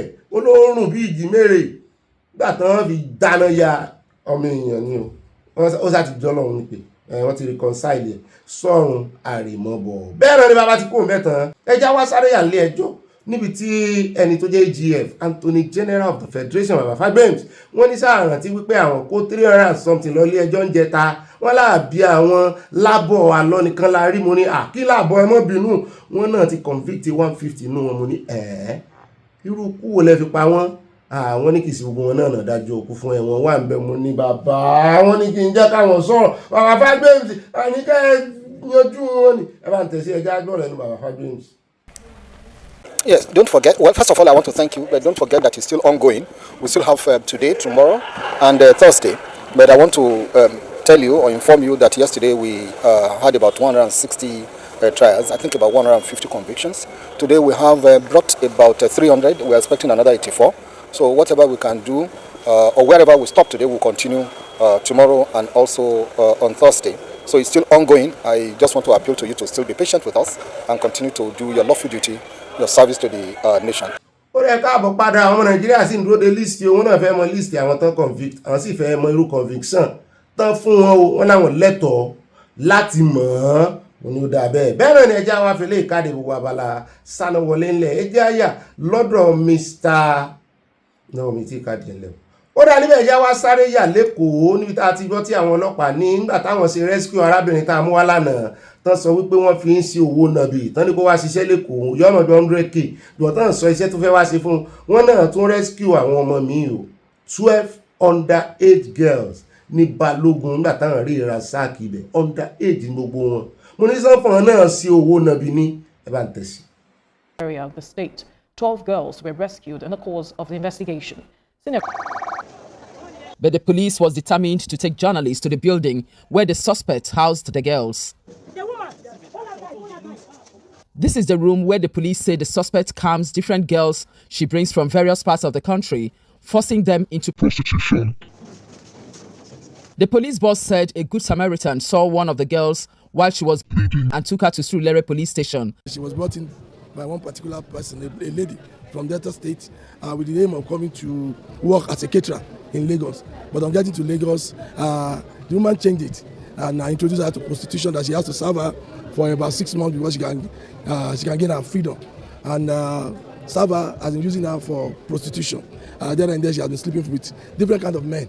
ṣé ẹ ti rí pé yẹ ká mọ̀ reconcile àwọn ọmọ wa àyà òyìnbó yẹn ò tètè wá ní ẹ jẹ́ ká mọ̀ àyájá mi ẹ jẹ́ ká mọ̀ educate àwọn ọmọ wa o wọ́n mọ̀ ẹni tán kọ́ lórí ẹ̀rọ àgbàgbé ó kọjá bẹ́ẹ̀ o àìmọye àwọn sáìtì lẹ́yìn bàbá wọn ò ní dérí tán ti mọ̀ pé àwọn mọ̀mọ́ wọn lè ń bọ́ra wọn ò ní o náà mọ̀ ìná ibi tán ti mọ̀ ń rí wọn nìyẹn o tán ti mọ̀ ń fìlọ̀kulọ̀ lọ́wọ́n o ẹ rí mi báyìí kò tiẹ̀ jọ wọ́n lójúmọ́ gbogbo blue film tẹ́yìn lẹ́rẹ̀ tẹ́ rò pé ẹ mọ́ wò nígbà tẹ́ ń ṣe kinní o ó ti kọjá bẹ́ẹ̀ lórí ẹ̀rọ agbágbé ní ìsìn wọ́n lè fẹ́ mọ́ ṣe gan lórí TikTok iṣẹ́ ẹ níbò ni mo ṣe mọ̀ ṣe mọ̀ pàwọn náà wà technology savvy wọ́n sì ń kẹ́gbẹ́kẹ́gbẹ́ ni wọ́n máa gbà ọ̀rẹ́ ẹ̀ ń ṣe àní wọ́n náà ń ta ìhòòhò ara wọn náà boyfriend díẹ̀ yọ́ mọ̀ fídíò tí ò ní mọ̀ náà mọ̀ yín táyà mọ̀ pé wọ́n ti ń opue tán tún mọ̀ ṣe fídíò wọn tẹ́ ẹ bá rí báyìí ọ̀dà tèmi yé mi o tí mo fi ń ṣọmọ gẹ̀gẹ̀ tí mi yé mi ọmọ kan tó bá yàyàkuyà yóò rí ìyá ń tà ní wọ́n máa kàánú ara mi àtàbí wọn bí ó dáwọn ẹja wá kó mẹ́ẹ̀já wá lọ sọ́dọ̀ bọ̀dàṣe yìí ń bàdàn àwọn èèyàn ní sọ́ọ̀lì jẹ́ntù báyìí ẹ̀rù fídíò ń báyìí fúnra yín lẹ tún ń ṣàròyé lẹ́yìn ìgbà tó lọ tán fúnra yín lẹ tún lọ sórí agbágbé yín lẹ́tún upload rẹ̀ sí pé look come and see how I spoke with VDM and his people. But I say yìí after 6 years ẹlẹ́ẹ̀lẹ́ wọ́gbó kí lẹ́ ń dúró dè látijọ́ yìí lọ́rọ̀ kan wọ́n náà tún wọlé mi bẹ́ẹ̀ o wọ́n ní ilé afurasí àwọn ọ̀daràn tí wọ́n kófìrí wípé wọ́n ń kó ìbọn sí mo ní ẹ bá ń tẹ̀ sí. Another building allegedly linked to suspected criminal elements within the state goes down. This building, which is located at Benku Community, Arubiewe Road, off Olodo Garage, in Egbeda local government area of your state, is the second to be demolished in the space of about 1 week. náà lẹ́rìí yẹn àwọn náà ti ń ṣe bíi ti Ẹdó lára intelligence àti ìjẹ́wọ́ tá a máa gbọ́ nínú àkójọpọ̀ ròyìn àwọn náà ń nawọ́ sójúlé gbogbo àwọn gáǹgì wọn ibi là ń kó bọ́n sí ẹ bá ti dénú yàrá tẹ́ kọ̀ọ̀kan kàn ẹ wúlẹ̀ ẹ̀bẹ̀ tàbí kẹ́ ẹ sí ògiri ẹ rò pó giri ni alẹ́ nǹkan mọ́ ni mo kàn ń sọ ni mi ò bọ́n sí ń bẹ̀ o lọ́rọ̀ kan wọ́n ní ó kú okùn nìbọn ro ká mọ́ owó ilé tí ó tún kàn eléyìí ló wá ń dífà àtàwọn aráàlú náà kàn náà ṣiṣẹ́ wọn bí iṣẹ́ ọ̀pọ̀lọpọ̀ àwọn detection táwọn ọlọ́pàá ṣe máa ń ṣe ó yẹ kán ti ṣe tipẹ́ nítorí pé kò sí ìbáṣepọ̀ láàrin ọlọ́pàá àtàràlù ẹ jẹ́ á gbọ́ lẹ́nu kọmíṣánná wọn. Immediately, His Excellency gave instruction. I intimated the Commissioner for Justice on it, and I think we're good. We will not, His Excellency will not tolerate all these inadequacies, all these kidnapping, armed robbery, and stuff like that. And this will serve as a strong warning to the residents of the area. If you see something, say something. To the landlord, and to the agent. If you're taking a tenant in a property, investigate who this person. If you are the landlord, investigate who your tenant is. If you are the person that owns the building, be careful. Òun láti gbọ́ yẹn wọ́n ní ẹ máa ṣe KYC ẹ̀yin tẹ́ bá ń gbà yàn lé wọn láwọn ò fẹ́ mọ̀ bóyá tẹ́ gbà lé ló wá ń kó ìbọn wọlé láńlọ́ọ̀dù nínú ọmọ sí ẹjọ́ owó rìtámẹ́ǹtì mo fi kọ́ wọn láwọn ò ní gbọ́ngbà náà o ẹ ṣe KYC know your client. Ó dá ẹ káàbọ̀ padà jẹ́ ń sáré fele yìí kí n fi kún kí n tó wá lọ sọ́dọ̀ Peter Obi méjì náà ló kù sharp ni ṣé ẹ̀ mísì arákùnrin Obi Àgbọn àbí kí ni orúkọ rẹ̀ náà ọmọ bàbá Obi Àgbọn àbí kí ló kọ́ wọn náà brọ́dà wa lẹ́dọ̀ yìí ọ̀rọ̀ kí ni náà bí wọn Ọ̀ṣun state election tẹ́ ẹ bá gbọ́ àwọn òyìnbó tá a ti mísì wọn ọ̀rọ̀ wọn ò méèkì mí ní létí mi o ẹjọ́ ẹ̀yin mélòó ni ọ̀rọ̀ wọn méèkì mí ní ìmí àtàyà gan jiyàn mọ́jú ni wípé àléèbó wọn yóò kọ̀rẹ́ẹ̀tì àyà ló kọ̀rẹ́ẹ̀tì pé they call it jargons tó wà nù náà mo ní àìlè yóò kọ̀rẹ́ẹ̀tì létí tèmi o ọ̀blàgátà mi ò lè ṣe ògbùfọ́ rẹ̀ ẹ bá ń tẹ̀sí ẹjẹ́ agbọ́n tó fẹ́ sọ ń pa Ọ̀ṣun. I am saying to you on the ratio of 1 to 10, Osun State is free of crime to the tune of about 7 to 8%. You certainly cannot totally incabudo or immobido extirpate, some of those deviant behaviors. But you do not now use such infinitesimal quantum to now give a generic quantification as to what is the crime rate in Osun State. Ó dá o ti Peter Obi láàfin káde gbogbo rẹ̀ ńlẹ̀ níbi tá a ti gbọ́ tán ní Peter Obi ganu sí máìkì tó sọ wípé àníṣe ń tòun o I will not tell Nigerians how I will generate 10,000 megawatts of electricity. It is not for them to know. They just have to believe me and vote for me. Peter Obi ló sọ bẹ́ẹ̀ ó wọ́n fún yín náà ẹ̀mọ́dà kò ní dàbí tàrí olódò dẹ tó ń fi iná mọ̀nàmọ́ná tó fi yín àyà dín báwo bá ti fún yín náà ẹ̀mọ́ dìbò fáwọn pé sósì tàn ẹ̀yọ́mọ Nàìjíríà àtọ́ ayípa ayé ń ṣe yín lókù òun ní ayé ń ṣe ọ́ lẹ́ẹ̀fì dìbò fún olódò dẹ só ti fún yín náà tí o bá ti fún yín náà gbogbo òbó rẹ̀ ẹ̀mọ́ kó bọ̀ lọ́dọ̀ tó òun fún yín ní 10 megawatt wọ́n bá ti kọ́kọ́ dórí oyè bóun ṣe wá ṣe òun ò ní sọ fún yín o. Ní rí jù báyìí lọ aláwàdà ni inú abala ti Sanawole ẹ bá ń pa àyà wọlé kó agbó adébẹ̀ nínú abala yìí olólùfẹ́ wa abala comment section àròjọ mùsùlùkùn àyà óyá omi ò sì tà ń kókó pápá àpamọ́ ti tutọ́ lẹ̀ ń bí òkú dọ̀rọ̀ gbẹ́ kó tó padà dé o. Màtúkí káàbọ̀ sínú abala yìí olólùfẹ́ abala comment section Alhaja Modina Solomon wọ́n ní kókó inú ìwé ìròyìn àtìgbẹ́ngàn ọláìyá àmìrì àsìbì àrònú wọ́n ní àwọn babaláwo wọ́n ní èṣù tí wọ́n ń gbé ẹbọ tí wọ́n fún o níwájú ilé wọn àwọn àáfàá náà wọ́n làwọn náà ń gbẹ́bọ lọ sórí ta o. Àtìbá mi Olúwadé sínà wọ́n ní àmì fáyà mẹ́ta Báàmí Adétáyọ̀ Adédáyọ̀ wọ́n ní ó bí mo kí gbogbo ìdílé aláyọ̀ wọ́n ní mo sì tún kí olóyè Ìgbòho kú iṣẹ́ takuntakun Olódùmarè á máa bá wọn ṣe o àwọn alálẹ̀ Oòduà yóò máa ràn wọ́n lọ́wọ́ àṣẹ Èdùmàrè ìbùkún ni fún orílẹ̀-èdè Oòduà from network New Jersey USA wọ́n tẹ love sí a. Bẹ́ẹ̀ ni mọ́mí àná sùn wọ́n ní pọ́pọ́pọ́pọ́ mọ́mí ọ̀yẹ́ yín mẹ́jọ ni mo kà ó pé kò dín kan wọ́n tẹ love sí àti nǹkan panu bẹ́ẹ̀ ni àti oyè ní Ancestral TV wọ́n ní Ọ̀gbẹ́ni Bobby ẹ kú iṣẹ́ olúwa Yorùbá Nation must John Oyeniyi from Eastern Texas mo rọ́wọ́ yín o bẹ́ẹ̀ náà ni wọ́n fi ìfẹ́ wọ́n fi ṣe àlùdé àti àpàdé nǹkan tán fi ránṣẹ́ sí a bẹ́ẹ̀ náà ni ẹja àyà lọ́dọ̀ mọ́ mi Grace Olùṣòtọ́ wọ́n ní bẹ́ẹ̀ ni òdodo ọ̀rọ̀ ni bàbá mi o ó yẹ kí a jà fún ara wa kí ó tó pẹ́ jù kí àwọn alákatakítí mùsùlùmí tó gba ilẹ̀ àti orílẹ̀-èdè lọ́wọ́ wa ẹ jẹ́ ká dìde ńlẹ̀ kí ó tó pẹ́ jù o.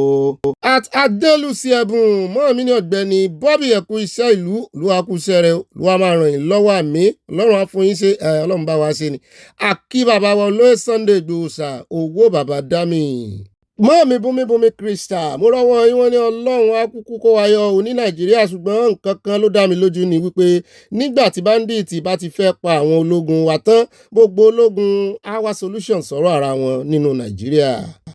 Mọ́ọ̀mí kò mọ̀ sólógun kankan bì kan àwọn di ọmọ ogun àwọn agbésùmọ̀mí ọmọ ogun mọ̀ làwọn náà àwọn tí Nàìjíríà àwọn ọmọ wa níyàn ṣé wàá rò pé àwọn eléyìí wọ́n láàánú mo rí ìfẹ́ tẹ̀tẹ̀ sí ayọ́yẹ kò ní yẹ lẹ́ o aṣọ tán wọ̀ náà fi yàtọ̀ sí wa the same thing àwọn ọmọ wa àwọn ọmọ mọ̀mọ́ wa àwọn bàbá wa tá à ń bí ni àwọn ọmọ mẹ̀kúnnù bẹ́ẹ̀ ni ẹja lọ sọ́dọ̀ bá mi John Ọ̀nàlóye wọ́n ní nothing is funny in this case nothing at all return back our children our school children and their teachers peace must reign in the land please bẹ́ẹ̀ ni mọ́mí Fọláṣadé Àbíòye wọ́n ní Ọ̀gbẹ́ni Bobby ẹ̀kú iṣẹ́ ìlú ọlọ́run lẹ́ń kí olúwa wà pẹ̀lú yín àmì alhamdulillah ní àwọn agbésùmọ̀mí yẹn ń sọ o tó bá yá àwọn mùsùlùmí wọ́n á ní àwọn agbésùmọ̀mí kì í ṣe mùsùlùmí àti ẹ̀tí rẹ̀ yẹn kan nù àfa ńlá ṣé ìkíní tó gbà pé mùsùlùmí ni wọ́n ṣùgbọ́n wọ́n tó ti sọ wípé wọ́n ní Islamic spirit nínú bẹ́ẹ̀ ni ẹja lọ sọ́dọ̀ mọ́ mi Abọ́láńlé Ogundọ́lá wọn ní all glory be unto the Lord for everything Obi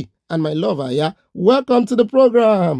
Inú àyádùn rẹ́rìn músẹ́ o wọ́n ní we all need to fight this battle God will help us we shall overcome in Jesus Christ's mighty name love from Amadola we love you too at Adesola Ọládèjì mọ́ mi wọ́n ní àṣàṣì Fúlàní ní mú wọn at Moro Múbọ̀ ẹja ọ̀sán mọ́ mi dáadáa wọ́n ní Ọ̀gbẹ́ni Bobby mi tó tọ́ my darlington mo máàkì presence o mo rí yín ọlọ́run dá yín mọ̀ mi o wọ́n ṣe lọ́ọ̀sì àti nǹkan panu. Mọ́mí Stella Ogunbájọ wọ́n ní nígbà tí wọ́n ní irọ́ níbo ni àwọn tí àwọn adúrú màálù yìí ibo náà ń lọ. Àyà mi ló ní dáhùn síbèrè yín mọ́ mi o ó ní ìrìnkèrindò àkọ́láwọlé mo ní kò sàkọ́láwọlé nù wọn. Àwọn darandaran làwọn eléyìí o. Bẹ́ẹ̀ ni àti olórí ọ̀dọ́ white team wọ́n ní àwọn agbésùmọ̀mí wọ̀nyí ti ní agbára ńlá lórílẹ̀‐èdè Nàìjíríà. It is unfortunate that those terrorists that took grip of Nigerian peace have more superior intelligence system than that of Nigeria. Hence, their uncontrollable reign. Bẹ́ẹ̀ ni màámi Victoria Abadéjọ wọ́n ní ìbá ìfẹsẹ̀wápọ̀ mílẹ̀ ń ké sí wọ́n ní ẹkú iṣẹ́ takuntakun ọlọ́run lẹ́ ń kí o ojoojúmọ́ bí ẹkún apọkọjẹ ní ọ̀rọ̀ Nàìjíríà àfi kí ọlọ́run máa sọ wa Nigeria is under siege. All neighboring countries surrounded Nigeria are full of bandits. It's going to take some years to get rid of them. Oòduà nation no going back. Wọ́n tẹ love sí àtòrí àná ṣe ń pọ̀ sí i ọ̀pọ̀lọpọ̀ wọn gan òsínú Nàìjíríà neighboring country náà wà bẹ́ẹ̀ náà ní Cameroon náà tó ń ranjú mọ́lẹ̀ wa. Bẹ́ẹ̀ ni ẹjẹ́ àyà lọ́dọ̀ màámi tó iná rè wọ́n ní anti àti pro bẹ́ẹ̀ ni fún àwọn protestant tẹ́ ẹ bá ti rí anti ẹ mọ́ wo ọ̀kan ẹ rí pro. Àyà ni anti-tetanus yes anti-tetanus yo kò sí ti ń jẹ́ pro-tetanus. Bẹ́ẹ̀ ni Àdùnní Ayọ̀lá màámi ní Yorùbá nation no going back o wọ́n tẹ lọ́ọ̀ sí àti nǹkan panu. Màámi Grace Olùṣòtọ́ wọ́n ní Nàìjíríà kò ní happen sí wa negatively wọ́n ní tẹbítẹbí taratara tí iye kan ti di iye kan wà ní àwíṣẹ́ àfọ̀gbọ́hùn tó tó àbàwọ́n èṣù. Mọ́mí gan jinlẹ̀ nù sẹ̀sí o tó àbàwọ́n èṣù wọn ò gbọ́rí o. Bẹ́ẹ̀ ni ẹja dọ́dọ̀ màmí Christiana Mustapha Alájà ni wọ́n ní ẹ̀ka alẹ́ òbí kò ní rẹ̀yìn láṣẹ Èdùmàrè àmì o. Adúgbò òdu àgbẹ̀wà kò ní gbọ́dọ̀lẹ̀ àwọn onílẹ̀ ló máa pa wọ́n tán ó bí ẹ̀kú iṣẹ́ o ẹ kò ní sasán ó bí ìròyìn ọba ìròyìn àmì màmí mo rí gbogbo nǹkan pàmò tẹ̀ fẹ́rẹ́sẹ́. Mo ti dọ́dọ̀ ẹlẹ́yà fún mi ẹlẹ́yà Temu ẹlẹ́yà Amazon ẹlẹ́yà mi ọ̀wọ́n ní ẹ̀ka ilé ẹ̀kọ́ mi àtẹ̀yìn alára wa o a ò ní gba ìpè ìbànújẹ́ àmì ò torí gbogbo ìròyìn yìí ó tojú sí wa more strength to you baby ṣeun bẹ́ẹ̀ náà ni ẹja dọ́dọ̀ màmí Fúnmilọ́lá Bello wọ́n ní Ọ̀gbẹ́ni Bobby ọkọ̀ wa ibà gbé wọn débẹ̀ ojú kò ní tí ì láíláí mi àtẹ̀yìn náà ọ̀rọ̀ orílẹ̀-èdè Nàìjíríà ti di ó ti pèsè jẹ́ o olúwa Yorùbá nation à ń retí rẹ ní kíákíá yes I love you sir Obi love you àyà wọn ní ìsọkún love ẹ wọn fi nǹkan ìpanu ránṣẹ́ rẹ rẹpẹtẹ at Mabel Akínbọ̀bọ́lá mọ́ mi dáadáa wọn ni how many Yorùbá has shop in Onitsha market any governor that allows Igbo to contest for political posts in Lagos will get the wrath of God Almighty mọ́ mi bínú tán o ó rẹ̀ jẹ́ àyà sọ́dọ̀ mami Stella Ogunbajo mo ti dé ṣọ́ọ̀bù bí tán ti ń kó pọ̀ fún wa ó yá dákò tí wàá kán bá kó pọ̀ sí Oòduà nation no going back God bless Oòduà nation what a love yeah. At Ajibola, when I love this, my brother. This is my only hope from very dark man to comment. When the record has showed so far from Uncle Sunday and Mr. Mazi that they want a breakup, which is what we need for the nation to work security-wise. One Nigerian has ended, though VDM knows this, but does he have the one in Berela or so low going though? Tovin Jaya. Máàmí Olúfúnkẹ́ Fájimólú news wọ́n ní Bobby àwọn Fulanis àti olóṣèlú yìí wọ́n ní èrò rere fún ọmọ Nàìjíríà ẹ̀mí àwọn ológun ń sọnù lọ́wọ́ àwọn agbésùnmọ̀mí nígbà gbogbo ọlọ́pàá ló máa ń kọ statement láìmọ̀ fún suspect wọn. Báàmí òkè ńlá Adédọ̀t tí wọ́n ní olùkùnmi enough of rhetorics and promises ojoojúmọ́ yìí ó alágídí Agodi ń fi ọ̀sán gangan làmẹ́ǹtì ó ń fi òru ọ̀gànjọ́ ń ṣe political campaigns.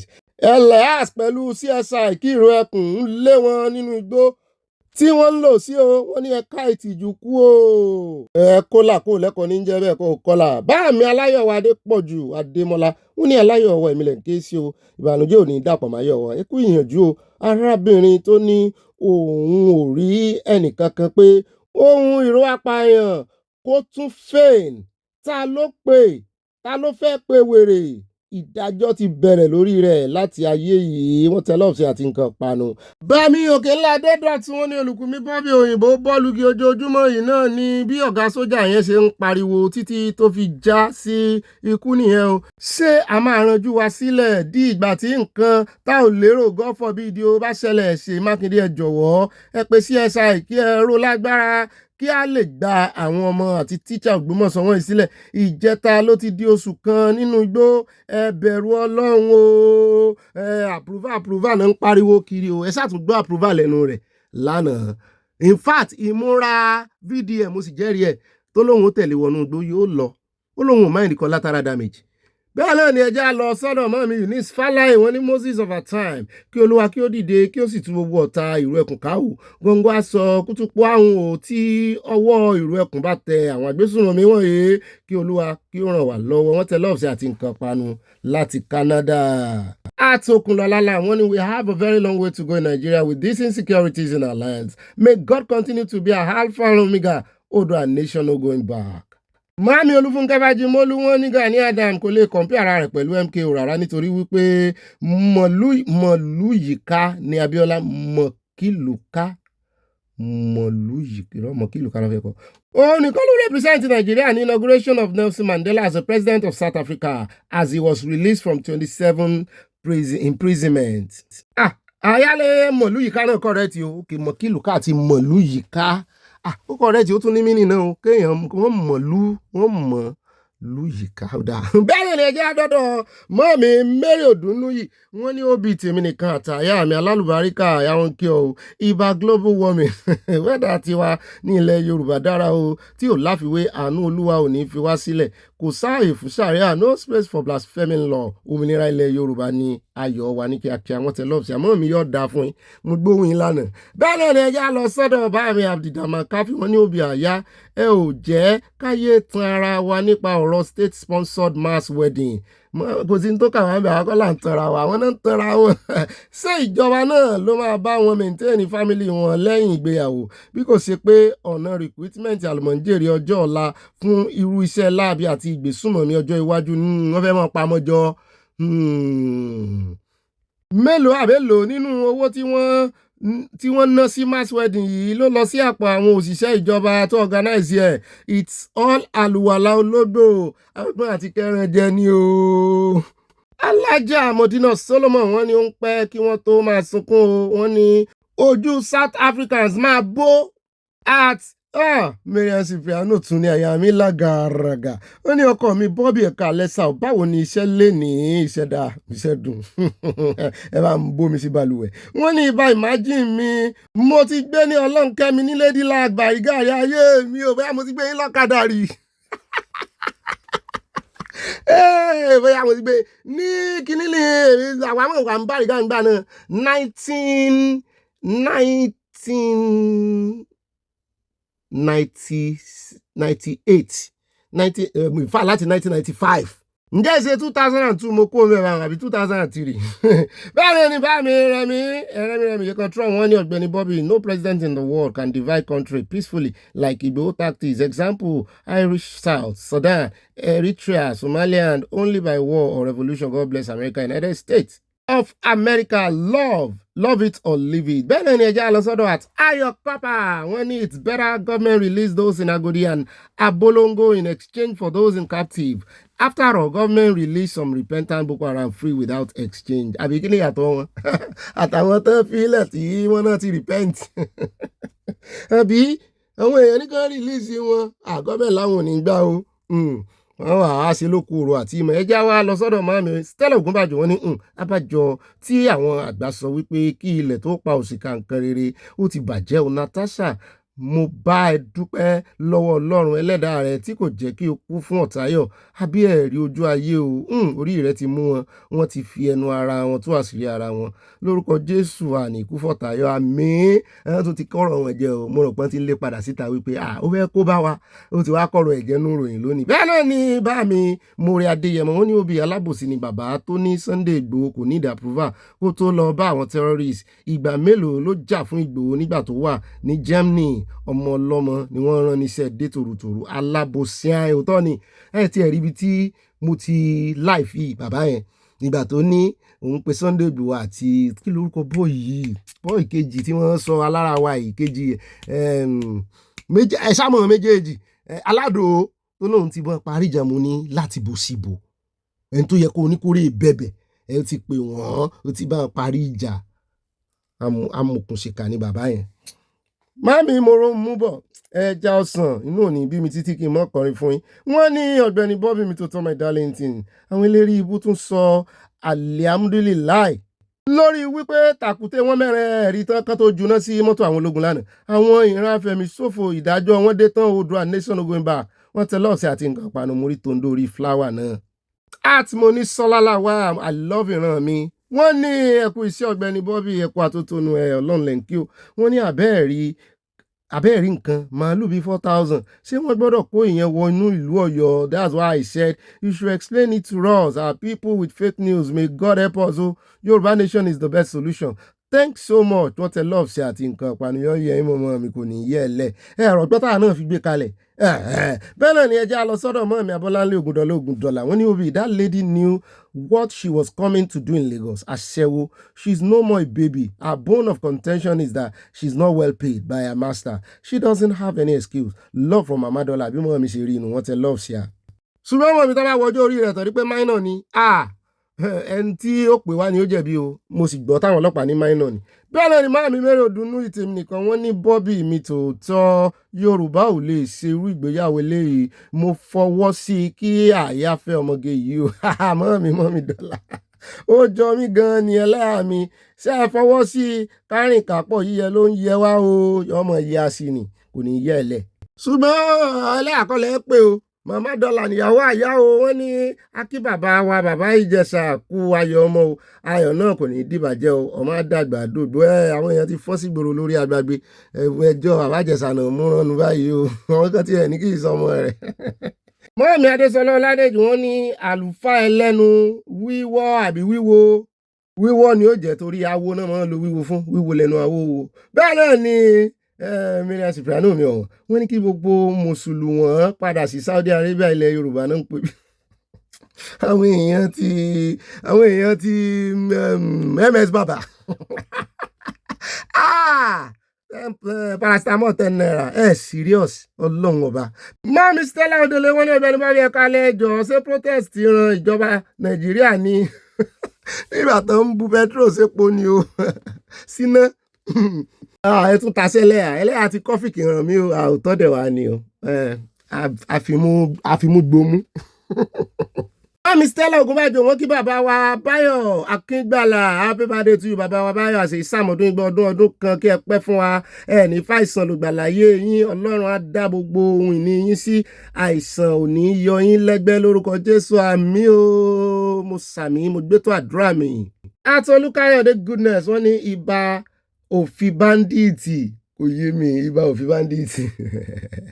Ẹlẹ́ni mọ́ mi mẹ́rẹ̀ òdùnú yìí kí yín bàbá wa Akíngbàlà wọ́n ní kẹ́ enjoy grace and mercy of God sound health mind and body to celebrate many more years. Wọ́n tẹ love sí yín àti nǹkan panu. Àtbá mi Olúyọ̀mí Olúwọlé Rotarian ni wọ́n lọ́dọ̀ mi wọ́n ní nice Bobby how are you? I'm good bàbá mi o. Hope all is well with you all is well o. Àyín kọ́ very sad that they do not self trap for those bandits when they came back. Báyìí ó dùn mí náà bá mi Ọlọ́run mo kàn imagine ni pé kán sì gbọ́n nínú lẹ́yìn kán sẹ́ẹ̀tì kìínílẹ̀ fún Rotarian Olúwọlé from Eastern Texas odò and nation no going back. Mọ́mí Lújẹsà Elizabeth Oyèníyàrá mo yá ju yán lúlérin. Wọ́n ní Ọ̀gbẹ́ni Bobby ìbá oníròyìn àgbáyé ìbá kà síwájú ìbá say something when you see something bẹ́ẹ̀ ni adúpẹ́ aráàánú gbà o. Kò lè work in Nigeria no Sharia law in Yoruba land from Texas wọ́n tẹ love sí àti nǹkan panu odò and nation no going back. Bẹ́ẹ̀ náà ni mọ́mí Stella Odele wọ́n ní òtítọ́ lẹ́sọ Bobby o wọ́n ní mẹ́ta lọ́kan ni wẹ́dà yẹn ń ṣe ní ìsinyìí o ó rọ òjò nídàjí àárọ̀ òrùn lọ́sàn-án tó bá dalẹ̀ òtútù àbẹ̀rẹ̀ wẹ́dà UK nù wọ́n lè fi bú mi kí n gbà mọ́ á takú síbẹ̀ ni. Mami tó iná rí wọ́n ní ẹlẹ́yà pẹ̀lú maturity kẹ̀ àbí wọ́n gba kádàrá ẹlẹ́yà wọ́n lẹ́ gba kodoro lọ́wọ́ síbẹ̀ àánú o. Ẹ má jẹ́ kẹ́lẹ́yà mi bínú o ẹ jọ̀ọ́ o. Bẹ́ẹ̀ náà ni ẹ já lọ sọ́dọ̀ mọ́mí Elizabeth wọ́n ní please send the account number for the little boy mo ti send ẹ̀ sí mọ́mí yọ yẹ ń gò níyẹ ẹlẹ́. Evangelist Dorcas Jádesọ́lá ìyá Jésù wọ́n ní Ọ̀gbẹ́ni Bobby Olúwa máa wà pẹ̀lú àmì o bí ó ti wà pẹ̀lú Joseph àti bí ó ti ń pa wá lẹ́rìn ò ní sunkún tọmọtọmọ àmì o ẹ̀rín àrìn tọ̀ sára iná ni o mọ́mí ẹ̀ tí ń rìn kankan o wọ́n ní inú ẹ̀ ò ní fi ọjọ́ kan bàjẹ́ lórúkọ Jésù àmì o láti Eastern Texas afẹ́fẹ́ ìfẹ́ kó mọ́ kan gègò lára láti Eastern náà ti gbàdúrà fún mi mo sì ń yọ̀ ń bí wọ́n tẹ láòsí wọ́n bú sẹ́rìn ayọ̀ ẹ̀ ní rí bànújẹ́ lórí ọmọ Jésù Olúwa wọ́n ní jọ Bobby má ba ojú ẹlẹ́yà jẹ́ nítorí ojú ẹ ògbébì kan màmí báwo lẹ ṣe mọ̀ ojú mi lẹ ń ṣọ́ ẹlẹ́yà má wo bẹ́ẹ̀ ìwọ ló máa lo Bobby gbó lórúkọ Jésù. Mọ́mí àdúrà ilẹ̀ gbé lọ síwájú Ọlọ́run ẹ̀dẹ̀ kúnlẹ̀ ẹ̀dẹ̀ ní lórúkọ Jésù lágbára ẹ̀jẹ̀ Jésù Ọlọ́run jẹ́ kí Bobby gbogbo aláàlúra wa gbó àdúrà yìí ti gbà lórí wa. Bẹ́ẹ̀ náà ni àti Elizabeth Oyè àwọn ni ẹ wá jẹ́ wa gan-an níbí o mọ́mí wa wọ́n tẹ lọ́ọ̀sì from Texas à ń bọ̀ o ṣé dòdò wà lórí ẹ̀ kí n wá jẹ dòdò kí n fọwọ́ dòdò rọmọ ní dòdò. Alájà mi Àdìgún Rísíkọ́tù Àdìgún alájà mi Àdìgún mọ́mí ń jó Àdìgún ó yá alájà mi mo bribe wọn ní Rísíkọ́tù Àdìgún ó ní much love Bobby salam to my family in the house I'm very busy ní o mo mọ̀ àjíǹde ara máa jẹ́ wa o àmì man salam wọ́n tẹ lọ́ọ̀ sí àwọn bọ́gẹ̀dẹ̀ dídájì wọ́n ní a máa gbádùn ara wa lọ. Bẹ́ẹ̀ náà ni ẹja lọ sọ́dọ̀ bá mi orí ọlá Reese wọ́n ní Bobby mo gbé gbòòsà rẹpẹtẹ fún bàbá wa Akin tó máa ń gba ọ̀pọ̀ èèyàn là kú oríire ọjọ́ ìbí o bá mi Akíngbàlà nù gèsì wẹ́wẹ́ wọ́n ní more blessings without sickness in his life congratulations àyà kò ní dáa fún àwọn tí kò lè ṣe kinní yẹn fún wọn ní ibi tí àwọn aláwọ̀ pupa àti àwọ̀ ewé máa ń jókòó sí orí ọlá Reese from Dallas owó eyín pọ̀ lẹ́nu ọjọ́ mẹ́ta lálọ́rọ̀. Bẹ́ẹ̀ náà ni ẹja dọ́dọ̀ mọ́ mi títí láyé bá ń jẹ́ àmọ́ mi I miss you wọ́n ní mi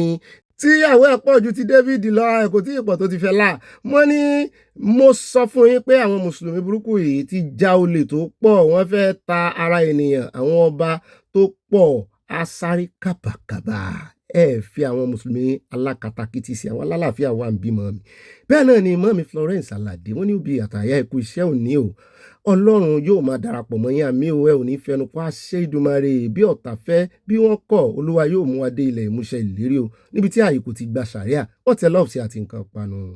Bá mi orí ọlọ́run rí wọ́n ní àyà ẹni kí wọ́n béèrè lọ́wọ́ àfa alákatakítí yẹn kí ó mú ẹlẹ́rìí mẹ́rin wá nígbà tí ó ń bá ìyàwó rẹ̀ ṣeré àkọ́bí rẹ̀ àti pé mélòó ló ṣe kó tó doyún ọmọ yẹn tí kò bá ti mọ̀ ọ́n kán gé kòkòrò ẹ̀ ahọ́n pẹ̀lú iṣan ẹsẹ̀ rẹ̀ méjèèjì kan mọ̀ gé ẹsẹ̀ tán àbí iṣan nìkan gé lérí ibú pàtàkì.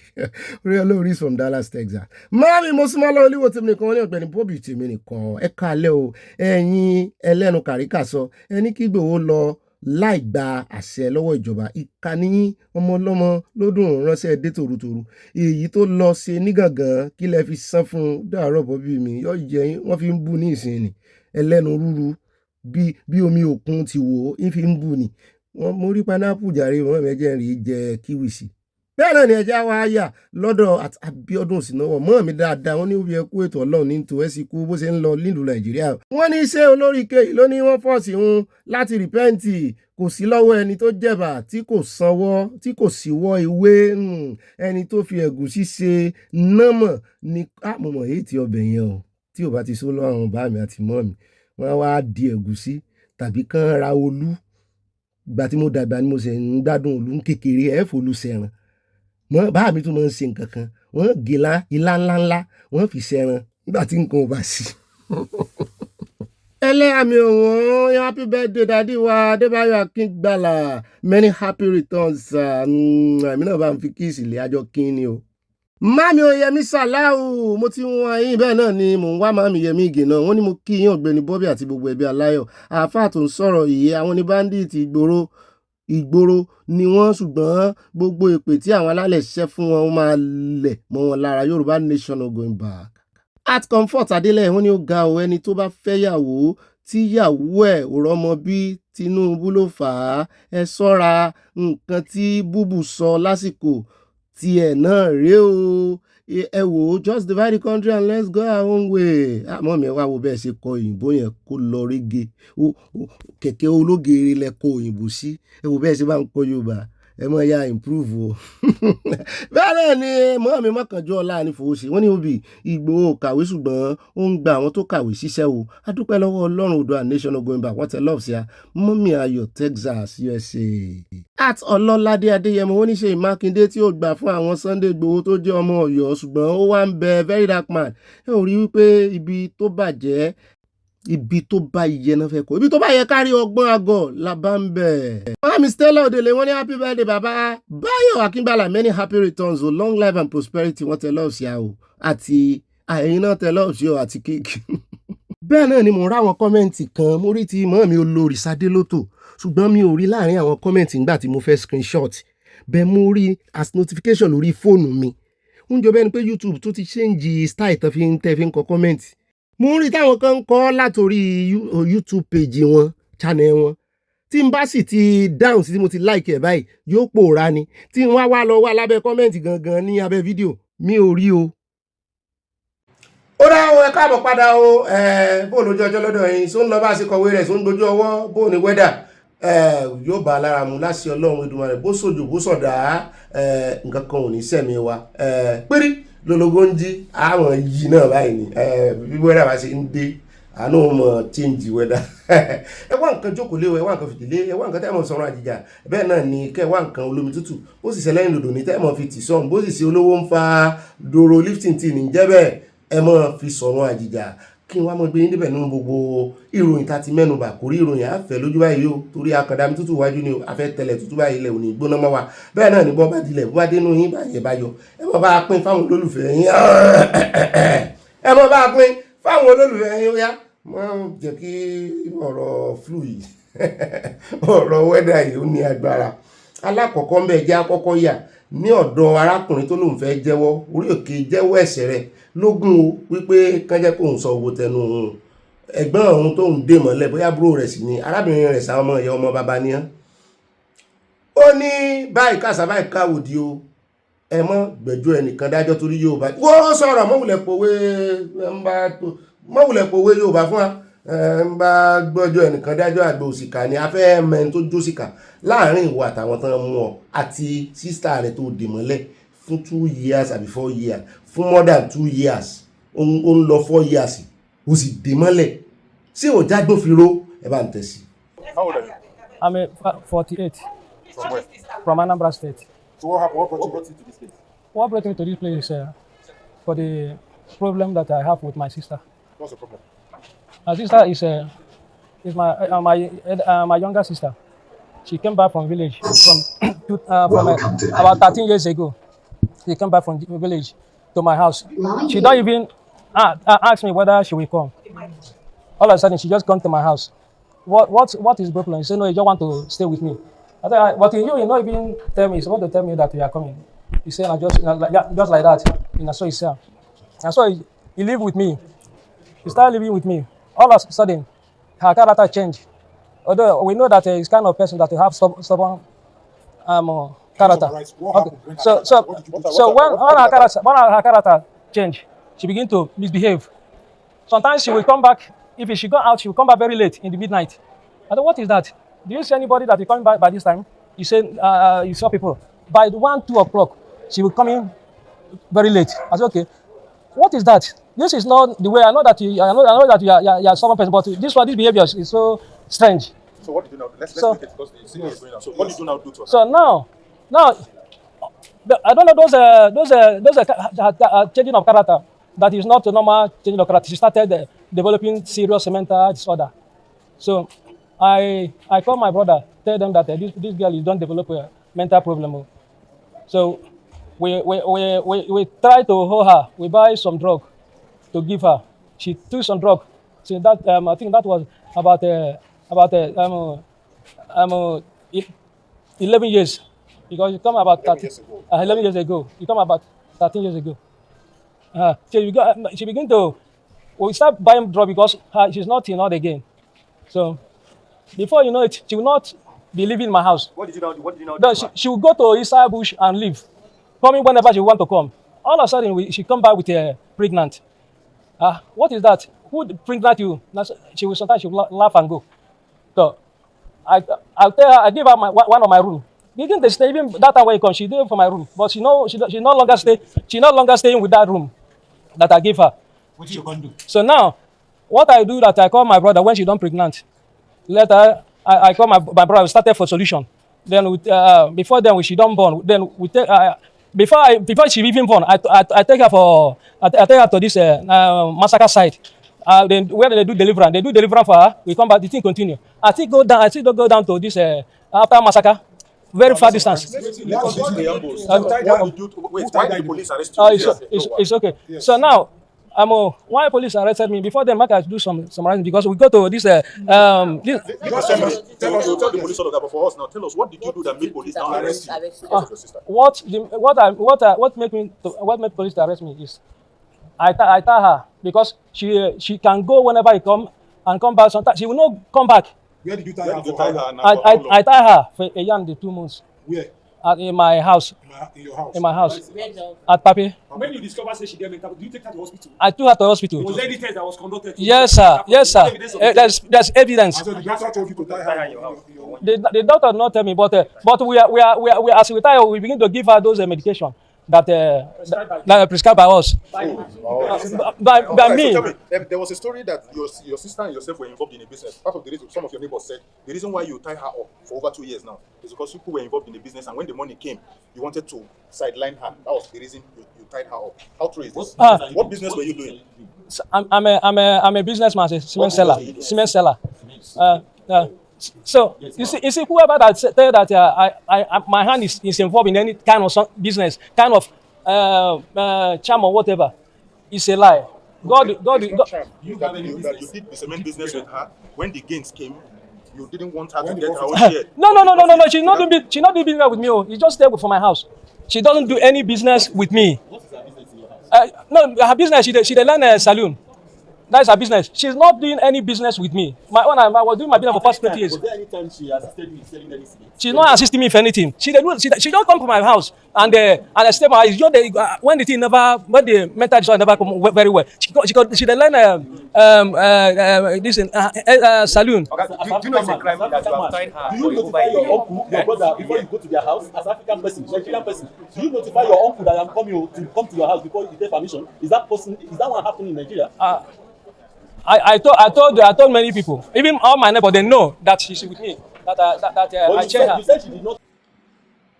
ẹ gbọ́ ṣé ó tọ́kàn fìyà jẹ ẹ bá ń dá ẹjọ́ rẹ̀ comment section. ẹlẹ́ẹ̀kejì ń bẹ́ẹ̀ jáyà lọ́dọ̀ bàbá yìí níbi tán ti sọ wípé ẹ gbọ́ ṣé wàhálà wà lórí bí àjọ NDLEA ṣe ta ilé àwọn drug baron. Wọ́n ní ẹ̀ńdókò àparò gbá pọ́n ní o, wọ́n léwé ojú omi kì í nísinmi ni ó jẹ́ o, ẹ̀ ń bàrà tí àwọn kàtẹ́ rẹ̀ bá yadé tàbí tó náà tó ṣẹ̀wọ̀n dé tó gbogbo ìlàgùn rẹ̀ gbogbo owó tó ń fi gbóògùn olóró pé èèyàn báyìí ló ra ẹgbọ́ ṣé kò ní yalu ẹni bẹ́ẹ̀, ṣé kò ní bẹ̀rẹ̀ sí ní ránró lára ru fámìlì ẹni bẹ́ẹ̀, ṣérú ẹni bẹ́ẹ̀ gan láì fú lára, ṣérú ẹni bẹ́ẹ̀ gan lè mọ ibi tí wàhálà ti dé lọ́jọ́ iwájú. Ẹ gbọ́ ẹ jẹ́ akọ́ gbọ́rọ̀ lẹ́nu bàbá yìí náà ní ìmọ̀ràn fún un. There are still many unscrupulous Nigerians in that illegal trade, and when you jail them, that's not enough. Let them forfeit all they've acquired through illegality. So this is a good one. I love it, but I want more because there are too many highly pleased Nigerians. I've covered NDLEA for long, and I know what I'm saying. Those who are misguided. So, but when you see that there is always a punishment, for crime, you will need to think twice. I want NDLEA to go, more than this. Let's be recurring several of this. They can do it. Your thoughts? Yes, it's a big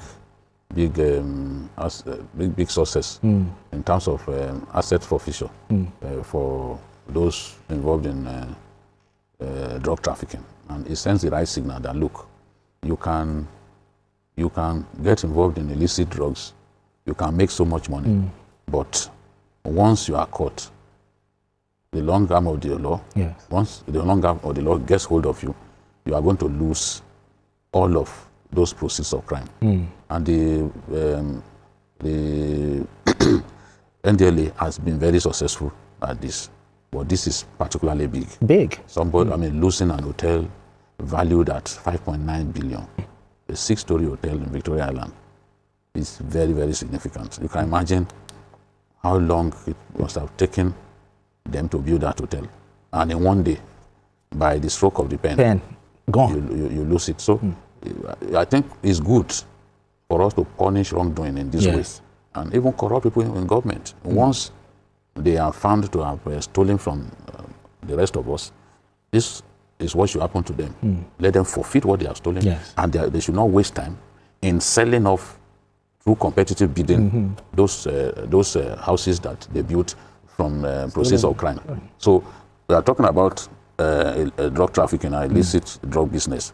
We should also extend this kind of thing to people in government who are stealing from us. And I'm happy that the DFC is doing well in that area, because a lot of the recoveries that they've done is helping us to funnel fund and the consumer credit. So I'm very happy with General Marwa. He's done a very good job there, and I wish him Godspeed.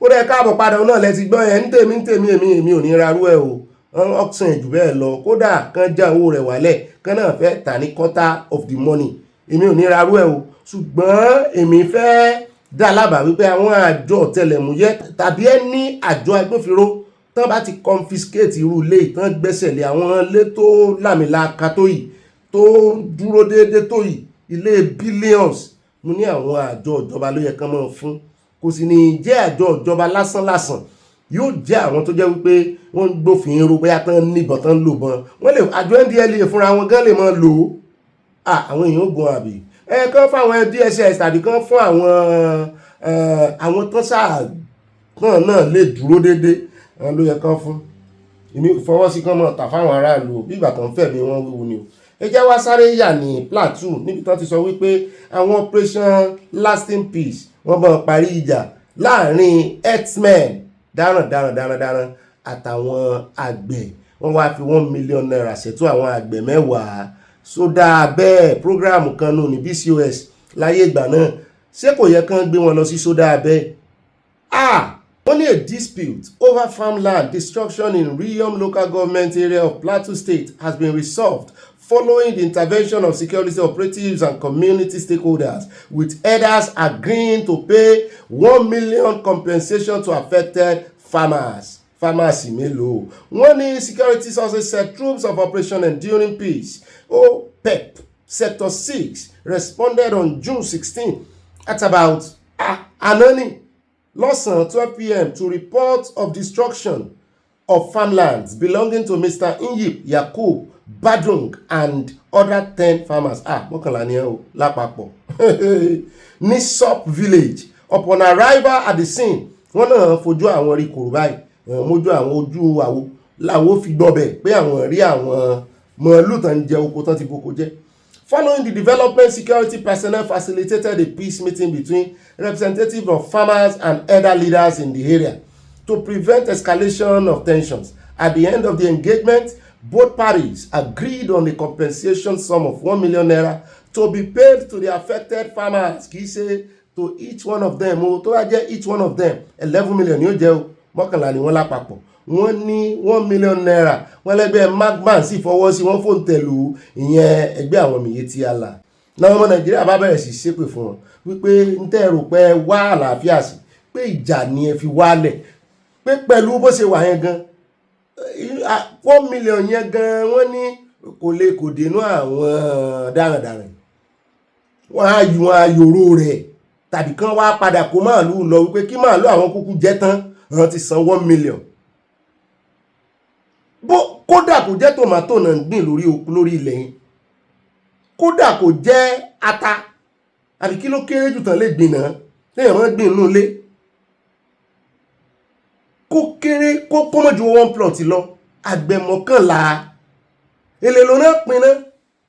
Mo sì mọ̀ wípé oko kan ó jù kan lọ, èyí tí 100,000 tọ́ sí kò tiẹ̀ lé tó 100,000 1 million láàrin èèyàn mọ́kànlá àyà. Èyí tí ó gba 50,000, èyí tí ó gba 80,000, èyí tí ó gba 90,000. Imagine kì í ṣe oko ẹ̀ǹkùlé o, ẹ̀dẹ̀wà jáde tó wá pẹ̀ pìstù rẹpẹtẹ pé ẹ̀yin ni middlemen, ẹ̀yin lẹ broker peace. What kind of peace is this?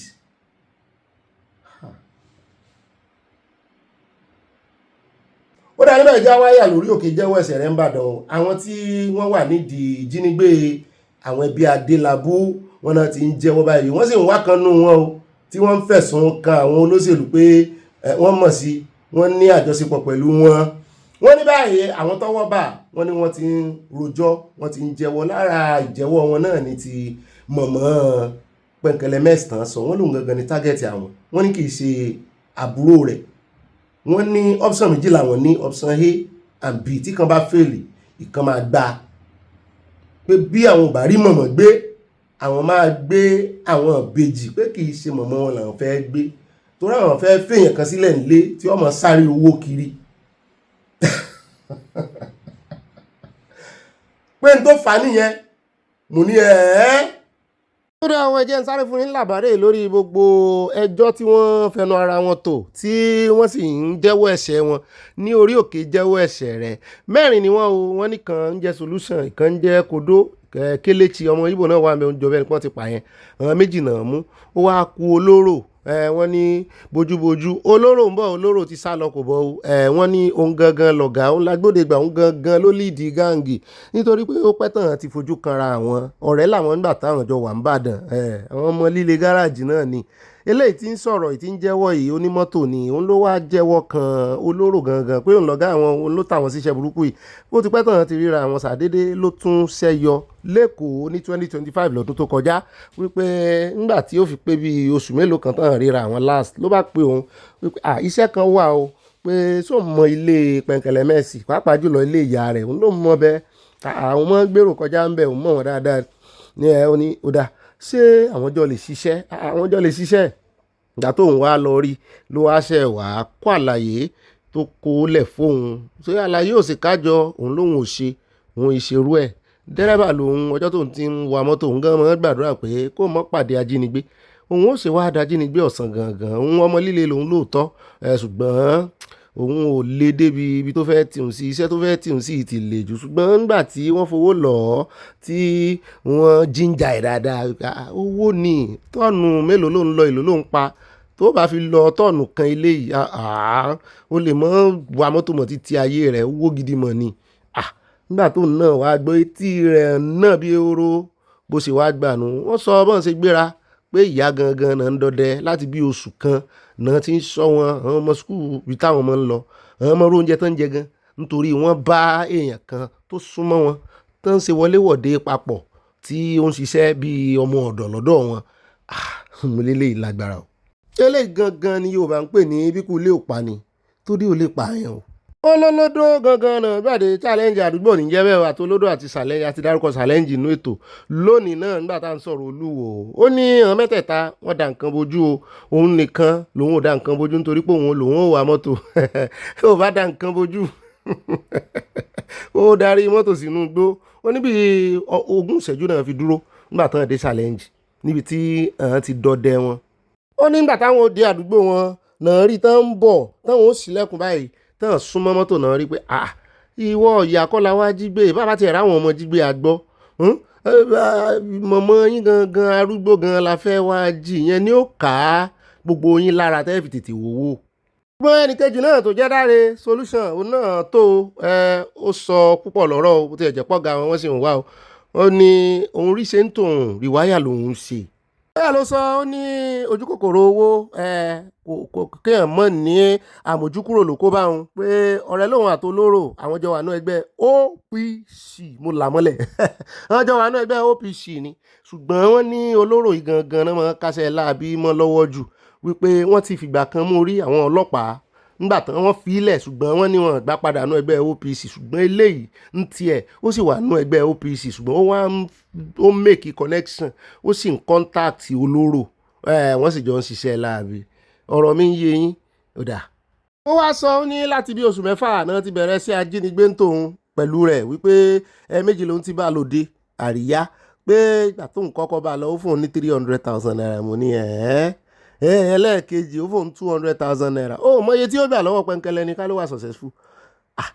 wo ni ti ń jí gbé tẹ́lẹ̀ ìtumọ̀ ẹ̀ ni wípé mímú tán mú tẹ́lẹ̀ yẹn ọlọ́pàá ti mú rí fún ajínigbé bó ló ṣe bọ́ọ̀lẹ̀ lọ́dọ̀ ẹ̀yin ọlọ́pàá náà só sá lọ nínú àhámọ́ yín ni àbí. ó ní sùnwọ̀n má ṣe ń wo òun yìí o òun ò gbébọn rí o àáké náà múlẹ̀ ń lọ́wọ́ o ó ní Kélésì àti olóró ó ní àwọn náà gbébọn mo ní Kélésì ni ó fẹ́ jẹ́ second in command. ó ní nígbà tí ìyá àwọn ìbejì ò tètè sílẹ̀kùn mọ́tò ó ní òun ló fìdí ìbọn fọ́ gíláàsì. ṣùgbọ́n tó wá jẹ́ kàyéfì tó jẹ́ ìyàlẹ́nu ni wípé ẹbí mọ̀lẹ́bí olóró ó lóun ni ó wá ń ṣe oúnjẹ fún wọn kẹ́ bá mọ̀ wípé àwọn agbódegbà náà pọ̀ o ó ní ṣùgbọ́n kò bá wọn lọ operation o ṣùgbọ́n ó mọ̀ sí wípé wọ́n jí àwọn kan gbé òun ni olóró wá àṣàyàn pé kó wá mọ̀ sí oúnjẹ fún wọn kétra sọnù kétra àwọn ajínigbé. ṣùgbọ́n inú ọ̀rọ̀ rẹ̀ láti mọ̀ pé wọ́n ti tẹ olóró náà o àṣọ wọ́n ti tẹ olóró wọ́n ní ṣùgbọ́n ẹsẹ̀ kan ayé ẹsẹ̀ kan ọ̀run ló wà o wọ́n ní bí ṣe ń yàgbẹ́ sára ní tọ́ ara ní bì náà wípé kò béèyàn kankan sọ̀rọ̀ kò sọ mo ló bóyá ó ti múlẹ̀ ó lè ti múlẹ̀ wọ́n ní bàbá àṣálẹ́ wọ́n ní bàbá àṣálẹ́ wọ́n wá dárúkọ èèyàn kan tí ń jẹ́ àléche wọ́n ní BJ náà mọ̀ sí wọ́n ní bí ọ̀gá rẹ̀ ló jẹ́ ọwọ́ rẹ̀ ló ti kọ́ṣẹ́ wọ́n ní bó ṣe ń sorí kodò yìí gan tí ń yàgbẹ́ sára àwọn kan ní díbọ́n ni wípé ó sì ṣeé ṣe kó jẹ́ ọwọ́ ìlẹ́chí ló ti kọ́ wọ́n ní 2022 lọ́wọ́ ti kọ́kọ́ bá wọn méjèèjì.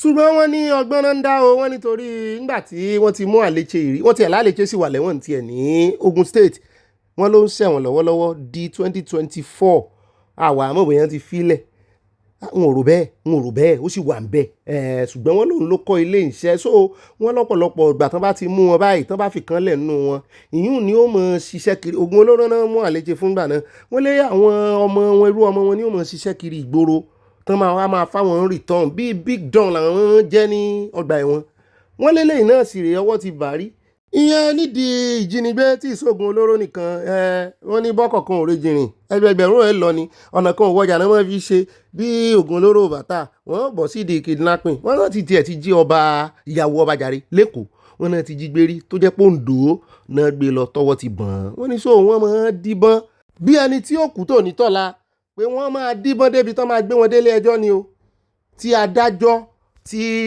tí ó fi fojú àánú wò wọ́n pé ẹ má jẹ́ kán kú sákàtà yẹn jẹ́ kán gba béèlì ẹ̀ kó mọ̀ wálé pé ó bá sì ti wá tún bọ́ tàbí torí ẹ̀ lẹ́sìn rí tí ọ̀pọ̀lọpọ̀ àwọn adájọ́ àti ilé ẹjọ́ wọn ìfẹ́ gba béèlì àwọn ọ̀daràn yìí pé irọ́ ẹ mọ́ ti fún béèlì ṣùgbọ́n lọ́rọ̀ kan wọ́n láwọn eléyìí ó ṣeé ṣe kó jẹ́ àṣemọ̀ wọn torí táìmù tán tiẹ̀ tún wá ṣe é sí àti ibi tán ṣe é sí mo ní wo náà ń bàbá àṣàlẹ̀ wọn àkàtà ibi tán ṣe é sí náà níṣẹ́ wá rí ẹni tán náà gbàbọ̀dè fún wọn báyìí ìyún ò ló ṣèmí ń kàyéfì o ẹja mọ̀ ṣọ́ra wa o torí kòkòrò tí ń jẹ̀fọ́ ìdí ẹ̀fọ́ ló wà o ara alẹ́ ẹni níṣẹ́ ni.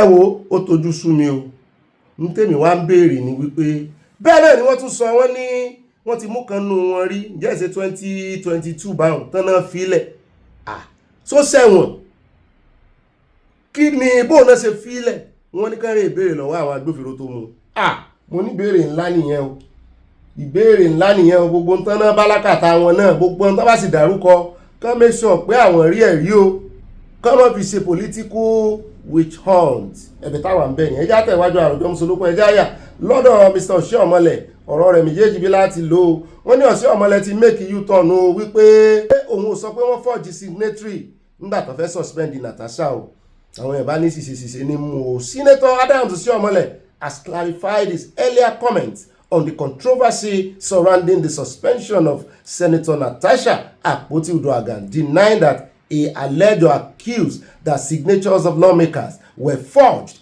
in report that recommended the Kogi Central Senator suspension. I agree absolutely with the spokesperson of the Senate, distinguished Senator Yemi Adaramodu, that no signature of senators was forged in Natasha's Akpoti suspension. This is because no senator complained to me that his or her signature was forged. Oshiomhole said the insinuation that I said signature of senators were forged is completely misrepresentation of what I actually said. The only comment I made is that one senator who is a member of the committee claimed that the signatures of the attendants of some senators were attached to the final report. Ẹgbọ́n kí ni yàtọ̀? Oshiomhole said the issue of Akpoti-Uduaghan suspension had been concluded, adding that the Senate had moved. Finally, I regret if my comments may have caused embarrassment to any senator or 10th Senate as an institution, he stated. Ìbàdàn kí Ogbeni kórè ìdákẹ́ o. Ó ní wọ́n misquote rẹ ni, wọ́n misrepresent rẹ ni, ó sì tún wá ní you apologize. Ìwọ náà sì ń bá sọ̀rọ̀ wípé tó sọ sí NNPC tó sì sọ sí NNPC ó dá lọ́dọ̀ tí a orúkọ tó pè ó ló lè ní ẹ́ ó lóun ò sì bẹ̀ wọ́n kán bò ń dínà ẹ̀ kó òun ò sọ bẹ́ẹ̀ eléyìí tó wá sọ ń pa wọn ní ìsìn mo mọ̀ pé inú ló ń bí Oshiomhole inú máa bí gan o bóyá mo ṣe play out nígbà tí Buhari bóyá ó ti ń ròyìn ẹ̀ ó mọ̀ use and drum púpọ̀ lọ́wọ́ wọn o tó bá sì ṣe tó bá tẹsẹ̀ Oshiomhole mọ́lẹ̀ tí ọ̀pẹ bolùbárì ìbínú ẹ̀sìn mọ̀ pé ìbínú akálòlò bí ọlọ́run tó ti wá ń sọ ó ní ìyẹn òní ní kò mọ́ yin ẹgbẹ́ àwọn pàápàá jùlọ olódòdẹ tó jẹ́ president pé ẹ wá gbọ́ iṣẹ́ ribiribi tó ṣe o làríyànjiyàn bá bẹ́lẹ̀ láàrin òun àti Ṣeun Channels ó ní Ṣeun jẹ́ kí n ṣàlàyé nǹkan kan mú ń bọ̀ insecurity tó ń bí òun yẹn òun mọ kúlẹ̀kúlẹ̀ rẹ̀ àwọn ọmọ ibi tó ti bẹ̀rẹ̀ mú ni ẹ bá ń tẹ̀sí ẹja gbọ́. Will you vote against Tinubu for withdrawing subsidy? You want the subsidy to return? I'm asking you now, not that. What about insecurity? Wait, what about unemployment? One by one. Are the lives of Nigerians better? Stick to the finest traditions of journalism. But the question is, Senator, I will answer them one by one. Whether or not so you as Senator Oshiomhole, if you were CNSC president, would you be protesting I am giving you the against? answer. You can't ask me 10 questions at the same time. It's the same question, sir. Stick to your tradition. You are well known. The same question. No, it's not the same question. It's not yes or no. Would you, as Adams Oshiomhole, if you as an president, would you protest against this government if you were CNSC president? You don't protest without reason.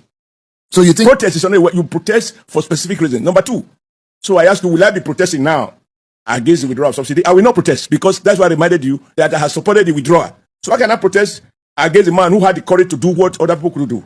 Number two, this major massive investment in infrastructure, Governor Diri of Bayelsa State said the minorities, the Ijaw nation, because they live around coastal areas, under a Nigeria highly respected statesman who has passed away now, Edwin Clark. He, together with Ijaw leaders, wrote during the military that they should construct the coastal road because it will enhance the Ijaw community and the non-Ijaws who live around the coastal area. Nobody even gave them acknowledgement. And now President Tinubu is doing it. So Shehu, I will vote against that decision. I will support it. Number three, I don't know your family background. But for people like me, I couldn't go directly to university because my parents even had difficulties paying my school fee for secondary school. And now you have a president that has introduced student loan. Will you vote against it? Of course I will vote for it. Senator. Number four, now you talk of security. Did security or insecurity started under this government? Can you put your hand in the Bible? Wait. Can you put your hand in the Bible and say that President Bola Ahmed Tinubu is not doing enough for security? Is he handling enough? Is he handling it well? Pardon? Is he handling it well? Because there are those who are complaining. So if you were the president, how will you handle it? I'm not a president. Okay, he's the one who promised. He's the one who promised that he will keep Nigeria safe. He promised. He didn't say he will perform magic. So when you promise and you are not able to do it, is that not a failure? He's able to do it. He's able to do it. So you mustn't make statements that suggest as though those officers and men, those commanders who have been killed in various parts of the country, particularly in the northeast, in Maiduguri, defending the territorial integrity of Nigeria and safeguarding the life of Nigerian property and human lives. Those who die confronting these notorious criminals, that there not be something? Now, what is the evidence of Mr. President's concern about insecurity? There is no better view than to look at the additional budgetary allocation. I can tell you for a fact that the first appropriation the National Assembly considered by way of a supplementary budget upon the assumption of office of President Bola Ahmed Tinubu was to provide more money to the Nigerian Armed Forces. And look, I challenge you to look at the numbers. What he had provided even in 2026 budget, what he provided in 2025 budget, and related to what previous government budgeted. And ask yourself the question, was he budgeting this money for fun? No, it was a reflection. And when he says he declared state of emergency, you think on a good day, that is the kind of thing he wants to say. All of these points to his commitment to deal with insecurity. The fact that it has not disappeared completely. But you know that you want to say, those who have lined up now, let's look at their record with regard to security. Beginning with Atiku Abubakar, Vice President from the Northeast. And Boko Haram started from the Northeast. Atiku Abubakar could not even go to Maiduguri. We had to go, we ACN. Because they were afraid of Boko Haram. I was a member of the National Economic Council, or National Council of States, when the former president, Goodluck Jonathan, requested that we postpone national elections by 2 months. In fact, he wanted 3 months, because he reported to us that about 28 or more local governments were hosting foreign flags. And so we can't conduct the election and leave a whole state or half of a state out of the process. And the records are there that this was postponed. The election was postponed by 2 months, even though he asked for 3. So, other PDP, Abuja came under attack. Are you saying that security has improved in Nigeria? Pardon? Are you saying security has improved in Nigeria? I'm lecturing you, if you like me to use that word, and I don't really want to say so. But if you keep asking, I will say, sometimes you can invest all your efforts, and yet your desired outcome, you don't get it. Even as a law student, I don't know your scores. Spend all your night taking coffee to remain awake, to read, and to try to understand the lecture that were delivered in the afternoon or any other book that you were advised to read. And here you go for the election, you go for the exam on examination day, you score 40 or 45% or 50%. Meanwhile, your intention was to have a first class, to score 80%. Is that because you were not serious? Now you are dealing with a particular issue that has both local and international dimension. As part of President Bola Ahmed Tinubu's commitment to fighting insecurity, he has had to persuade America, and I believe successfully, for Washington to agree to support Abuja, to deploy men to provide additional intelligence or whatever to assist us to deal with this issue of insecurity. Do you think it's a child play for a president to a government to approach another government to say, look, I have a problem and I need your assistance? So you can't even blame him for not trying to even seek help beyond Nigeria. And because the problem has not completely disappeared, it will be very unfair to the memory of those who have died. And I think recently the chief of air staff made a point, which people like you who are in the media should take into account, that by the time you drop a bomb, the bomb doesn't discriminate between the insurgent who live in a community and the ordinary people who, whether knowingly or unknowingly, are living with them. And then it is you, the media, who will be shouting, oh, so many innocent people have been killed. We have to do a query. How do you manage it? This insurgent may well be living around your neighborhood. You do not know. Senator. So please, Senator. I will vote for President Tinubu because I have seen the effort. Additionally, let me ask you, will you vote for anybody who says he will return dual exchange rate? President Tinubu has abolished dual exchange rate so that nobody make money by taking official rate from CBN and taking it to Aboki and converting it at a so-called parallel market rate or even what they call black market. Àwọn Nàìjíríà ní gbogbo tó sọ àpá rẹ̀ ló sọ sí àti pé àtẹ̀wọ́tà gbọ́tàn pa fún wípé wọ́n fi ń ṣẹlẹ́yà rẹ̀ ni o. Gbogbo eléyìí tí ń sọ yìí effort ni ó ń categorize ló ń kàn lábẹ́ wípé kò kan result. Kí ni result effort yìí? Effort ìlú bí a bá tiẹ̀ wà ní result effort yìí ò tí ì yield lórí economic struggles. What about insecurity mọ̀ ní ẹ̀mí èèyàn kó mọ̀ pé méjì? Bí ẹ̀sìn bá dá ní àtúngùn ní o lórí ọ̀rọ̀ economy, ọrọ̀ ajé lè mẹ́hẹ kó da ojú délẹ̀ kó sì dọ̀la kó tún gbéra sọ padà. Bẹ́ẹ̀ ṣe wá ní dual exchange rate, mo fẹ́ ní dual citizenship, dual exchange rate, black market, white market. Àwọn èèyàn mọ̀ sí ní rè ṣẹ́wó lọ́dọ̀ àbòkí. Ọ̀dọ̀ àbòkí làwọn èèyàn mọ̀ sí rí content creator kan tó lóun fẹ́ fún èèyàn kan lẹ́bùn owó tíyẹn lóun ò gba dọ́là. Ọlọ́kadà kan tó dá dúró ìjẹ́sẹ̀ last week ni tíyẹn ò ní náírà ló ń mọ́ o tíyẹn ń pe àfáà rẹ̀ pé ṣé kò ń gbà wọ́n fẹ́ sí ọ lóore. Ó ga o, ó rí ta ló fẹ́ fún ọ lówó ń lo èbò. So ṣé kò sí àbòkí mọ́ àbá ń tanra wa? Ibo lẹ́yìn tí ń ṣẹ́wó, ibo náà tí ń ná dọ́là ní Nàìjíríà, ibo náà tí ń ṣẹ́ owó. Nǹkan yan. Ó dé káàbọ̀ padà ìkọ̀ọ̀kan láyọ̀ ṣẹlẹ̀ kó ọjà wa padà sọ́dọ̀ àwọn ọ̀gá ọlọ́pàá IGP tán ní fáwọn lọ́rọ̀ sọ lẹ́ẹ̀kan nípa àwọn ọmọ àwọn tán ń bẹ̀rù táyà wọn ń já.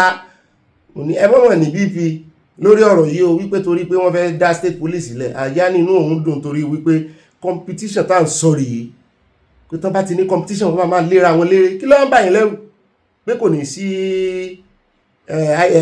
ní sí federal police mọ́. Federal police máa wà wọ́n láwọn òní kò ní sí mọ́ ṣùgbọ́n ó lè dẹ́dùn arinlẹ̀ torí èmi náà ń wò pé sí ọ̀pọ̀lọpọ̀ àwọn tó wà federal nísìn ṣé wọ́n ní padà sí state wọn pàápàá jùlọ kí state tó wá rè mọ́ san owó gidi ju ti federal lọ.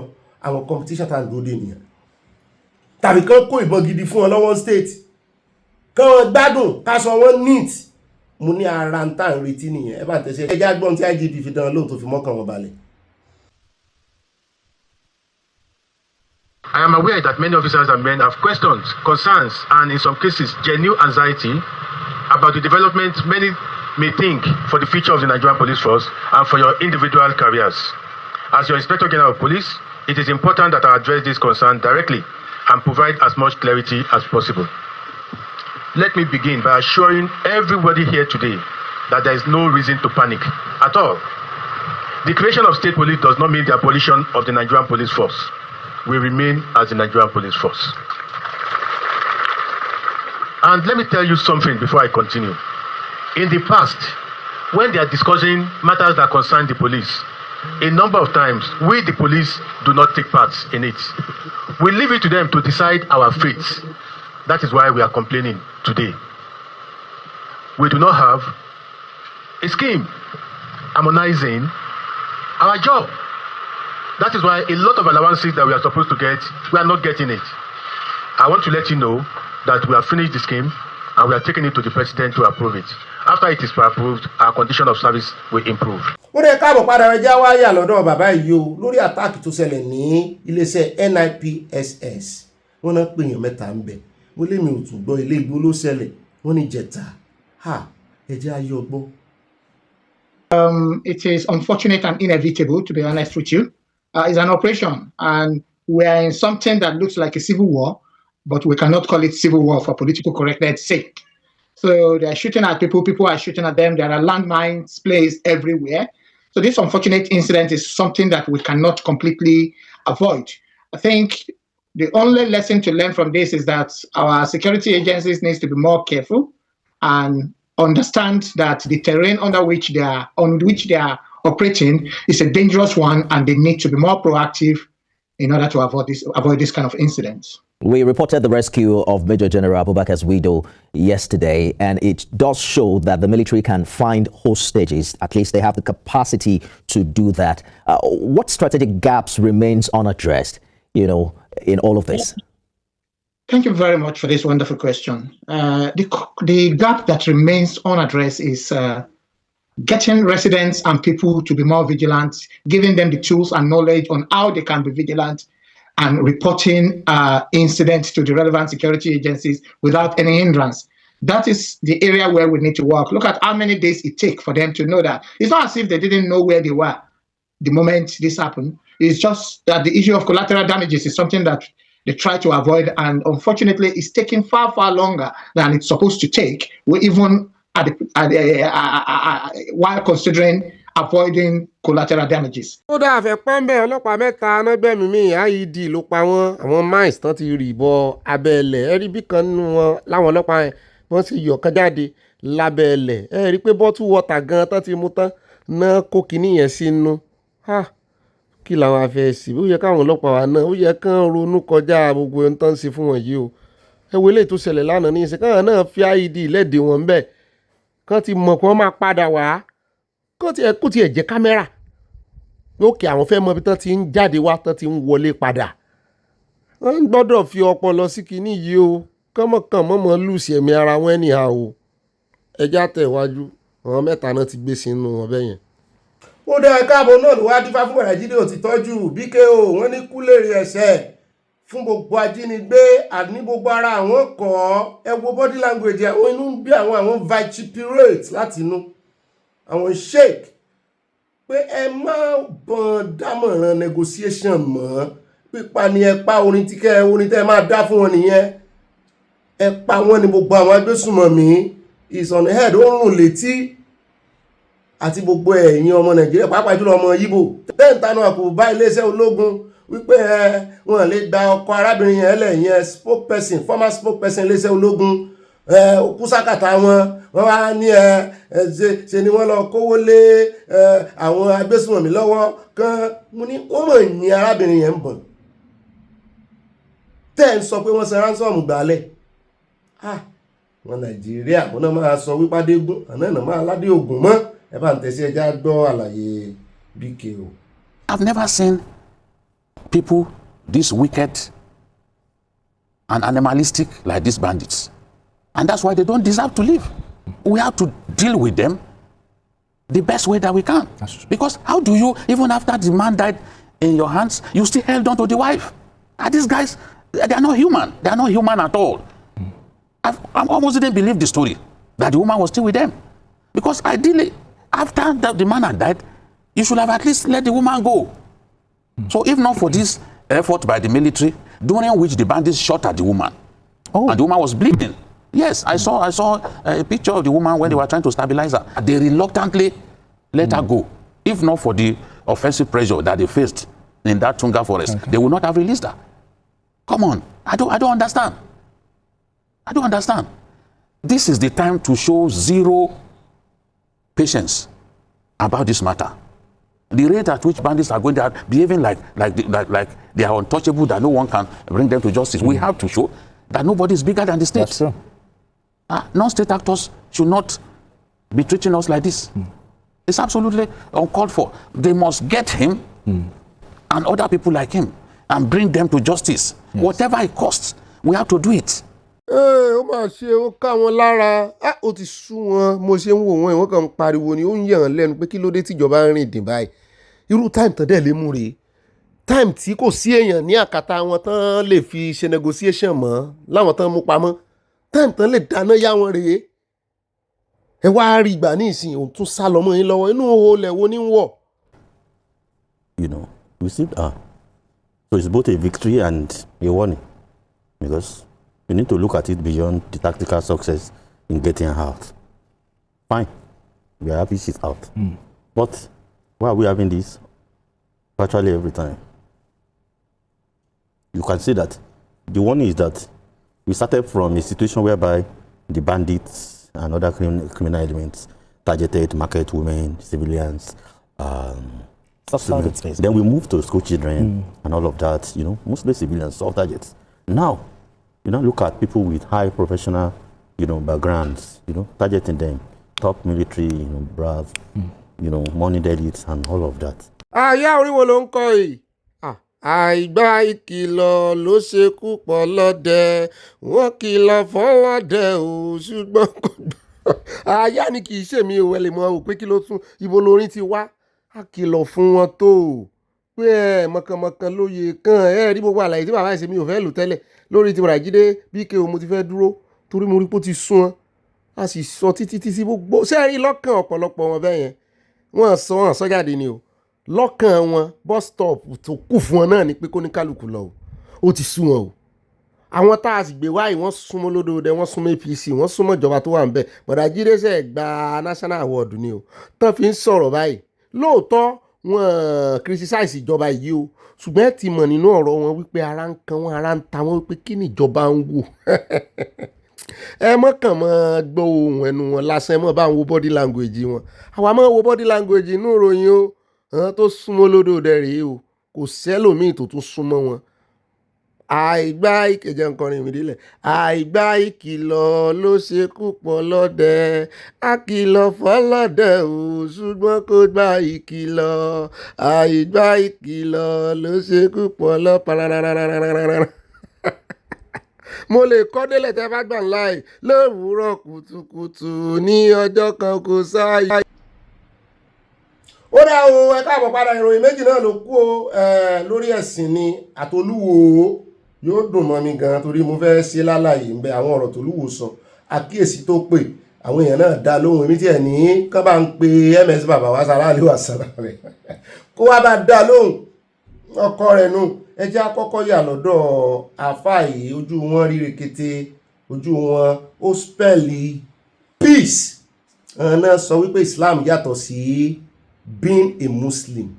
But when you are Islamic in nature, it's different from when you are a Muslimi or Muslima.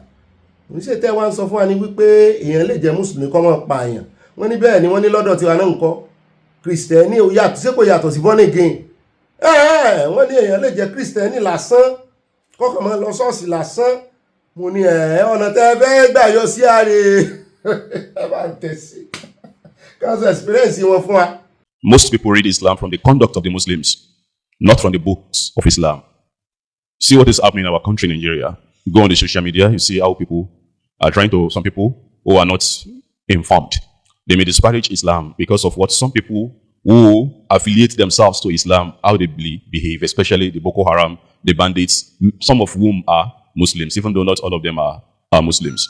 People quickly attribute their bad conduct to Islam. They label Islam in a negative way just because of what these bad elements are doing. There was a day I was talking to somebody about Islam. After my speech, he said, what you are saying is good, but look at your brothers. Look at the Boko Haram. Look at ISIS. Look at this. Look at that. I said, excuse me. I'm talking about Islam. I'm not talking about the Muslims. I'm discussing Islam with you. I'm not discussing the Muslims. Islam is perfect. A Muslim is not perfect. When you see a Muslim drinking alcohol, you have seen a Muslim. You have not seen Islam at that moment. Because in Islam, you don't drink alcohol. A Muslim that is fornicating, at that moment, you have seen a Muslim who is not perfect, but you have not seen Islam. You have to be an Islamic Muslim to be truly Muslim. To be an Islamic Muslim, whereby Islam defines everything you do. Mo wá ń wò rárá mo ní ṣé Yorùbá ń bàbá yìí ni torí èmi ò rí bómi tán tí ń pàrtíìsì mùsùlùmí tán sọ yìí júlẹ̀ Yorùbá lọ ṣé ẹ ráwọn yòókù yẹn àti Islam àti Muslim yá lọ́gà mi wọ́n fẹ́ confuse wa ni mo ní wọ́n confuse wa gbogbo eléyìí tán sọ yìí òótọ́ ló bá dé ṣùgbọ́n ilẹ̀ Yorùbá tílẹ̀ Yorùbá tí ó sì jẹ́ àwọn ọmọ ọkọ náà pọ̀ nínú Islam ni in fact kò sí ti ń jẹ́ mùsùlùmí àti Islam the same thing ni ṣùgbọ́n náà oúnjẹ bẹ́ẹ̀ ni kó ti sún ọ̀nà náà wọ́n náà bá yọ ms bàbá sì ti bẹ̀rẹ̀ project ti àwọn èèyàn tí wọ́n ti tàtàn sí ọlọ́run o tẹ́ ẹ bá ń gbọ́ oríṣi èmi ò ní sọ nǹkan kan kí Cipriano tó ká mi mọ́ bí. ó lẹ́tí gbọ́ lẹ́nu wọn ẹ̀ṣẹ́ gbọ́ ẹ̀kàn gbọ́ ní ẹgbà ṣùgbọ́n nǹkan kan lèmi kàn rí nínú ọ̀rọ̀ wọn nínú ọ̀rọ̀ tán sọ yẹn mo rí i pé ẹni tó bí wọn tó fẹ̀sùn kàn wọ́n wípé look at the Boko Haram your brothers pé they are Muslims wọ́n deny pé wọ́n ṣe brothers àwọn wọ́n gbà pé Muslim ni wọ́n ní ọ̀rọ̀ òun ló fà tán fi wá sọ wípé they are Muslims but they are not Islamic. Mo lẹ́mìí mímọ́ ẹ̀ ṣe o báwa kìrìsìtẹ́nì náà tí wọ́n sọ lọ́dọ̀ àánú o lè máa lọ ṣọ́ọ̀ṣì kó mọ́ ní ẹ̀mí mímọ́ kó mọ́ ti born again kó mọ́ ti di àtúnbí ṣé Islamic being Islamic wá mean kéèyàn dàtúnbí ní ọ̀nà wọ́n mọ̀ máa ń wẹ owó ń ká náà àbí owó ń ká kọ́ náà máa ń wẹ̀ téèyàn bá fẹ́ gba ẹ̀sìn Islam ó ní nǹkan kan tán máa ń wẹ̀ àbí jánábà wọ́n máa ń wẹ̀wẹ̀ jánábà àwẹ̀ owó ń ká àbí kírun jánábà mi ò mọ̀ járe ẹ̀yin mọ̀mọ́ mi alálàáfíà ẹ̀ràn létí wọ́n lé èèyàn lè jẹ́ Muslim ìtumọ̀ ẹ̀ só tá a bá ń pe àwọn Boko Haram ní Muslim wọ́n kẹ́ mọ́ dìnnà ẹ̀ mọ́ o òótọ́ ni wọ́n ń lọ mọ́sálásí mosque ó ń lọ is a Muslim tó ó lè mọ kírun kó mọ forí dólẹ̀ wọ́n ní ṣùgbọ́n tí ò bá ti ní nature Islamic nínú pé nature Islamic yẹn ni peace ẹni mo ti ń ṣe agbọ̀rọ̀dùn fún wọn ọ̀dà kẹ́mẹ́sì bàbá tó ká mi mọ́ bí ẹjẹ́ lọ sọ́dọ̀ Olúwo yóò bá wá ń bẹ̀ ó ní afẹ́ kó bá dá Olúwo lóhùn Olúwo ló ń sọ̀rọ̀ Olúwo ló ṣe challenge ó sì ń fi àbùkù sí ó ń fàbùkù ló fi rí àwọn bàbá wa fi ń wá dárúkọ bàbá ẹlẹ́bùn ìbọn mo ní ó wájà odi orè fewé sẹ́nu orè jáwé ọ̀pọ̀tọ̀ òrìjà ìjò bọ́ọ̀bá náà mi òrìjà àmọ̀mọ́ mi o Olúwo ó sì jogun omi báyìí bọ̀dá mi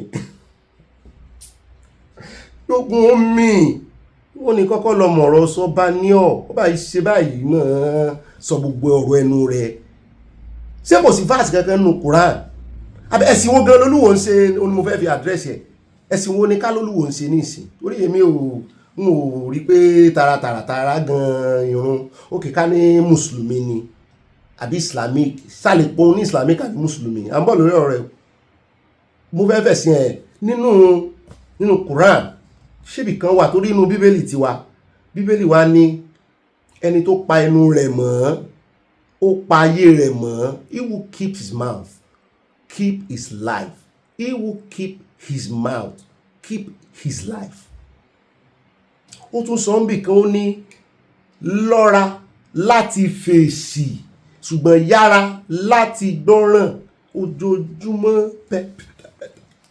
gbogbo ọ̀rọ̀ ló fẹ́ dá sí ó fẹ́ trend that's not the nature of a king man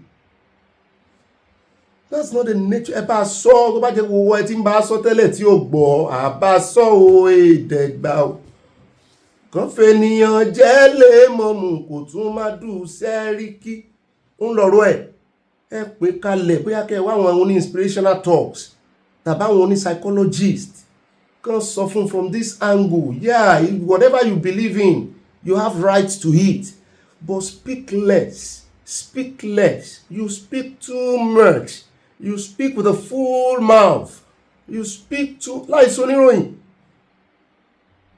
àwọn oníròyìn gan ẹjọ́ wẹ́wẹ́ wò lẹ́gbọ́n níròyìn wà bí ìbá ṣe ìròyìn tá a fẹ́ fún tá a bá analyse ẹjẹ́ àgbọ̀n tó sọ.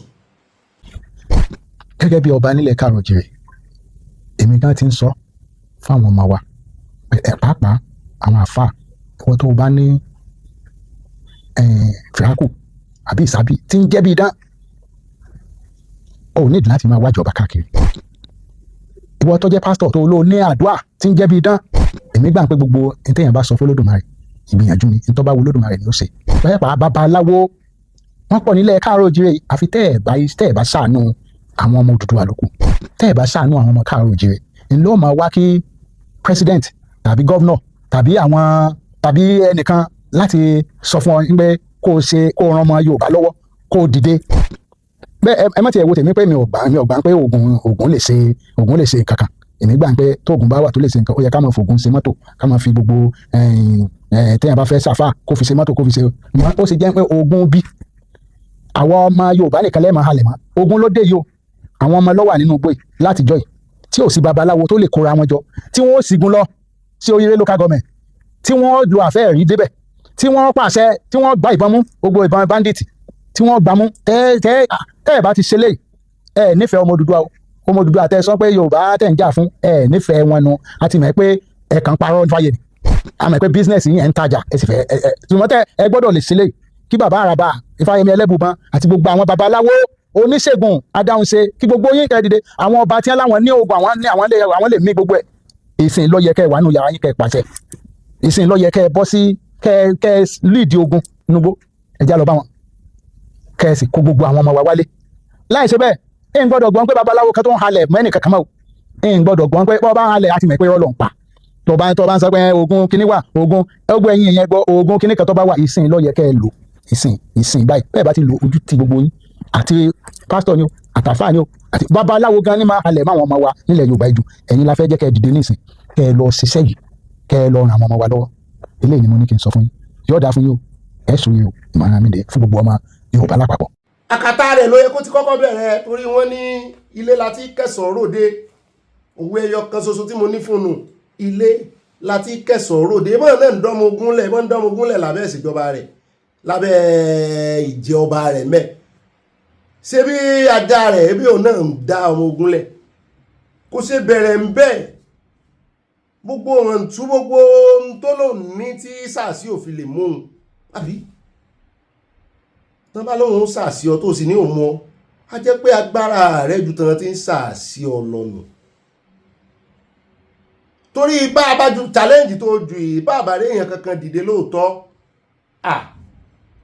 ìwọ láwọn àbá o toró olóò lágbára jù wọn lọ gbogbo sọ ayé àjẹ ayé o náà lè rí owó kọ mọ̀mọ́ rẹ̀ lẹ́ǹgbà kan tí bàbá rẹ̀ náà yóò fi lé pé ẹ̀rẹ̀ ìdánwò ẹ̀rẹ̀ ìbéèrè òun ẹ̀ ń bá kọlu òun ẹ̀yìn nìyí o àpáta sì lòun ẹ̀ ń bá fi orí sọ àpáta òun ẹ̀yìn kẹ́yìn kó sẹ́yìn ostrich ó ní fífọ́ ní ọ̀fọ̀ tútú ẹ̀yìn ní bá wí o challenge ẹ̀yìn àti ẹnu ẹ̀rì fèsì ẹ̀ ṣùgbọ́n Olúwo challenge yìí tán bá rí ọmú a ṣe testimony àbọ̀ yìn Ọlọ́run lógo a wà rí ọ gẹ́gẹ́ bí ọba tó ní agbára lọ́wọ́ tó dúró déédéé a wà expect kó o bá wa gbégbèsè nígbà tó ti ju àwọn tó challenge lọ ọ wà bá wa gbégbèsè gbogbo ọ̀nà gbogbo agbára tó lò tó ní tó fi jù ọ lọ yẹn ọ wà bá wa lò lòdì sáwọn bandit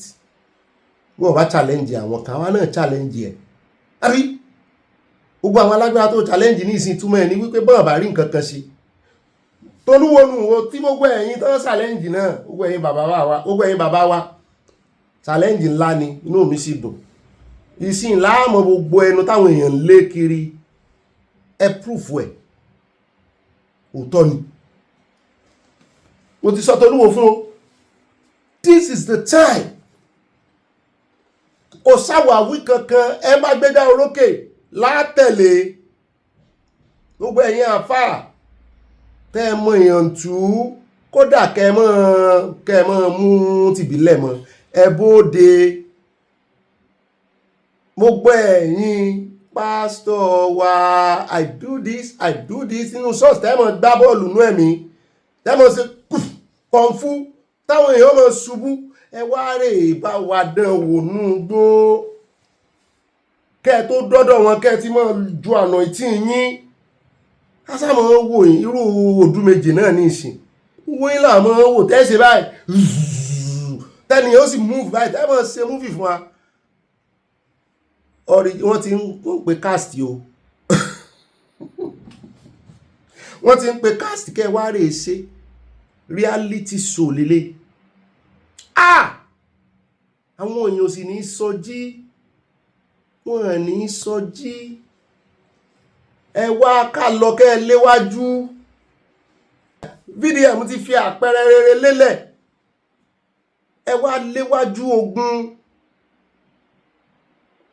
Ka bíbélì débi tí Èlàíjà tó ti pa àwọn ọmọ ogun Báálì tán di àmọ́ra ogun tán dìde tó pe iná sọ̀kalẹ̀.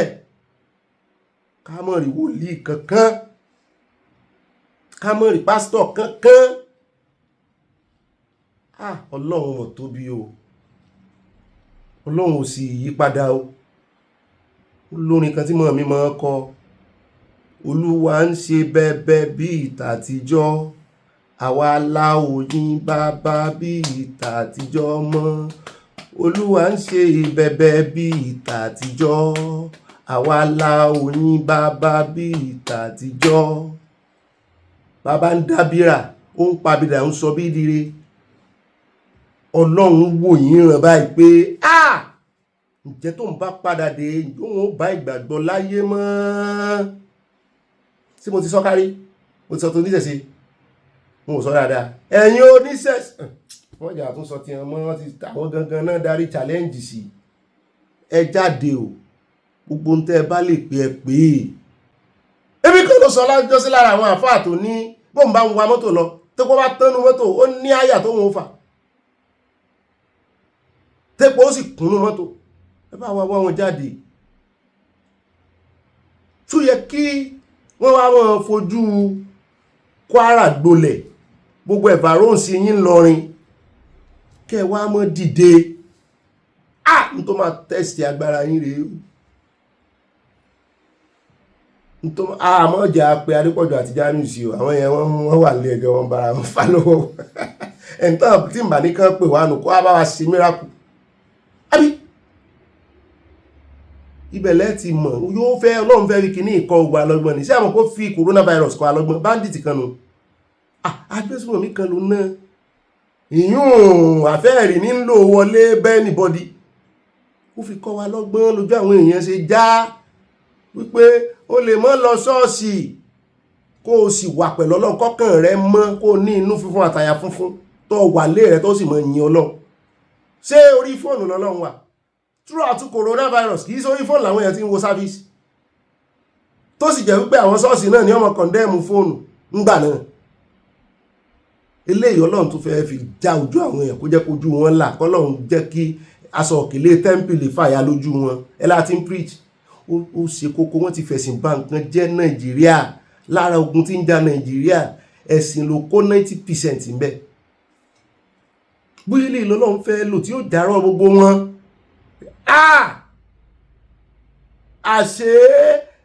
Àṣàwọn tí wọ́n jọmọ ìjọ gan wọ́n súnmọ́ Ọlọ́run ju pásítọ̀ lọ.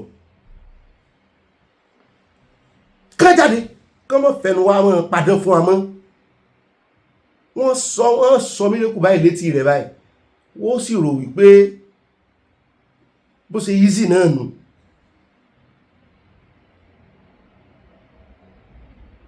Àwọn èèyàn mi ń ṣègbè nítorí wọn ò ní máa ní rí jù báyìí lọ́jàre challenge tó wájú ǹjàre èèyàn kankan tó ti dáhùn mo jẹ́rìí àbábá lẹ́bù wọn lè dáhùn sí ilé yìí no wọn ní dáhùn ṣùgbọ́n àwọn èèyàn ó dáhùn.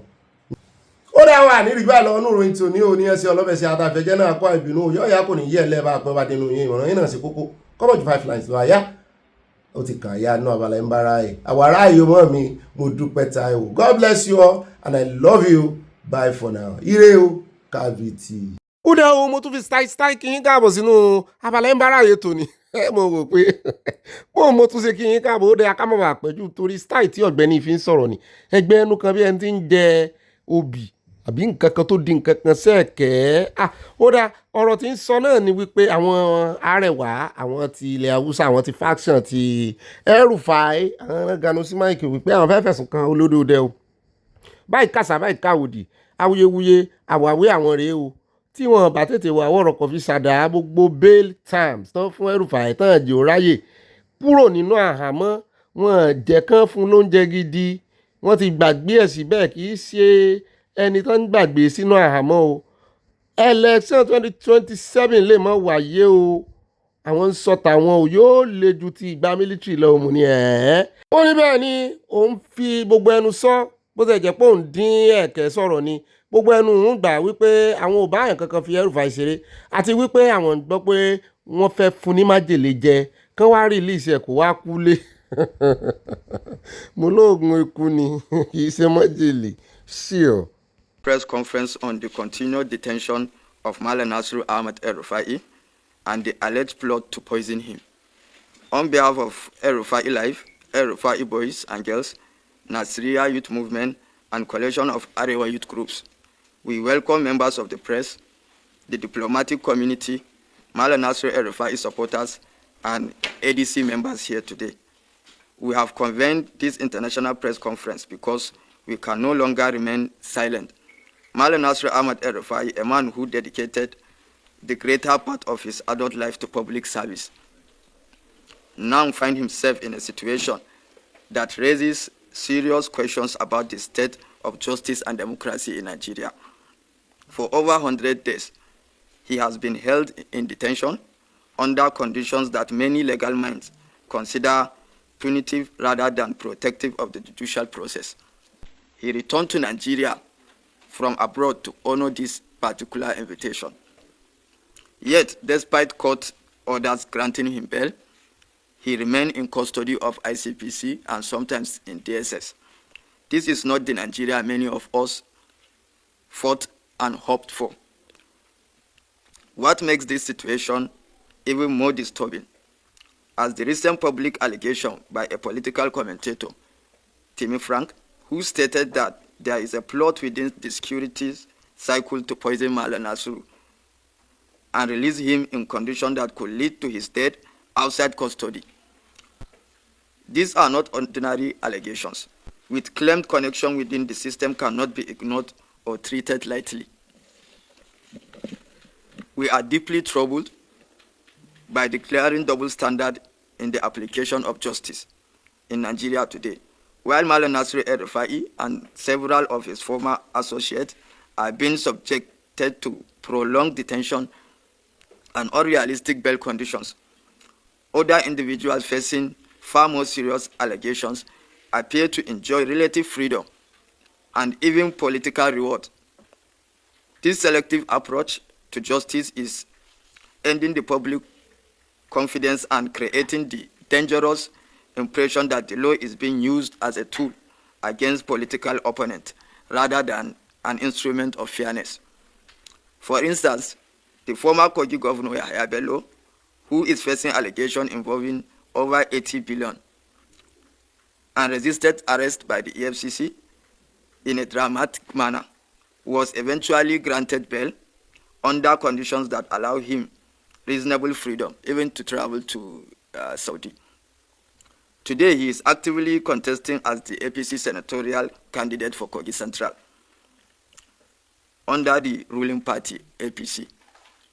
Similarly, former Delta State Governor Ifeanyi Okowa, who faced serious allegations bordering on the mismanagement of trillions in his state, has found political accommodation and positioning himself within the ruling APC structure.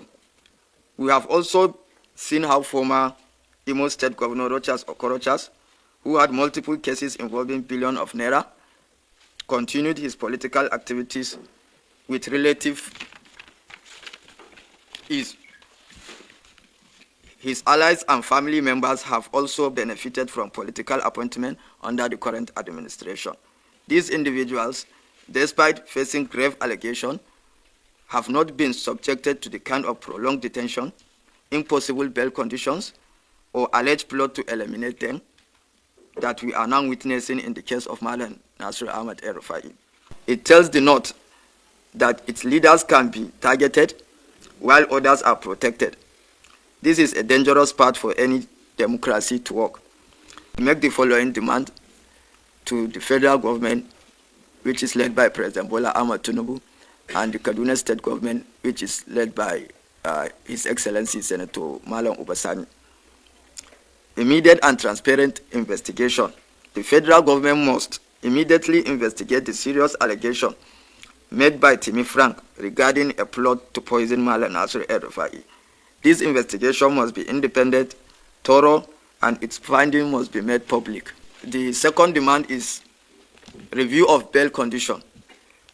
The court should urgently review the current bail condition imposed on Malam Nasir Ahmed El-Rufai and grant him reasonable bail in accordance with the law.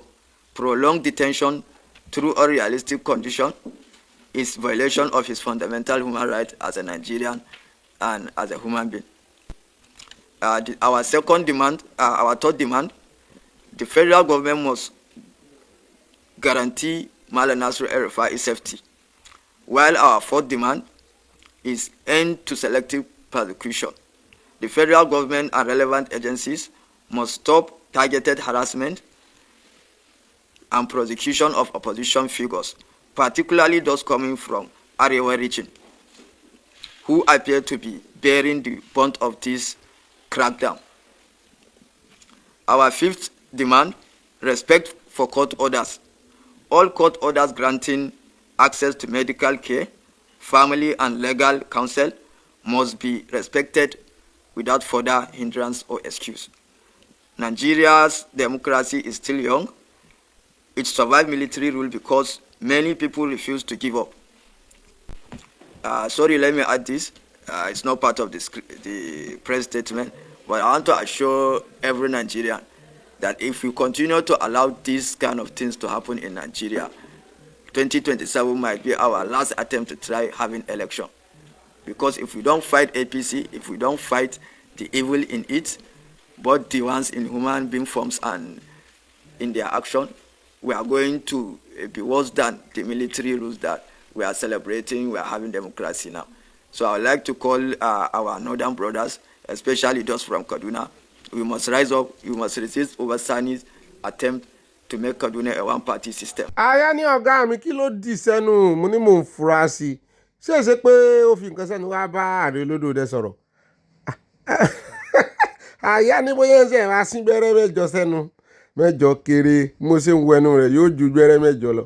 Ṣùgbọ́n àwọn ọmọ Nàìjíríà ní òótọ́ wà ní ọ̀rọ̀ rẹ̀ wípé kí ló dé tí wọ́n wà selective, wọ́n fa àwọn kan lẹ̀, wọ́n fi òfin mú àwọn kan.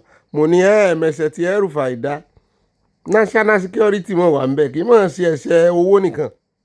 Tó bá jẹ́ tó owó nìkan ni ti ICPC tí wọ́n mú sọ́wọ́ fún. Kò tó ti Yàyà Bello tán sọ lóòótọ́. Ṣùgbọ́n òun ló ń tààpù kínní kì í mọ̀ ṣẹ̀sùn kékeré. Ẹ̀sùn terrorism burúkú mọ̀ ni òun rè tààpù NSA wáyà NSA aago rẹ̀.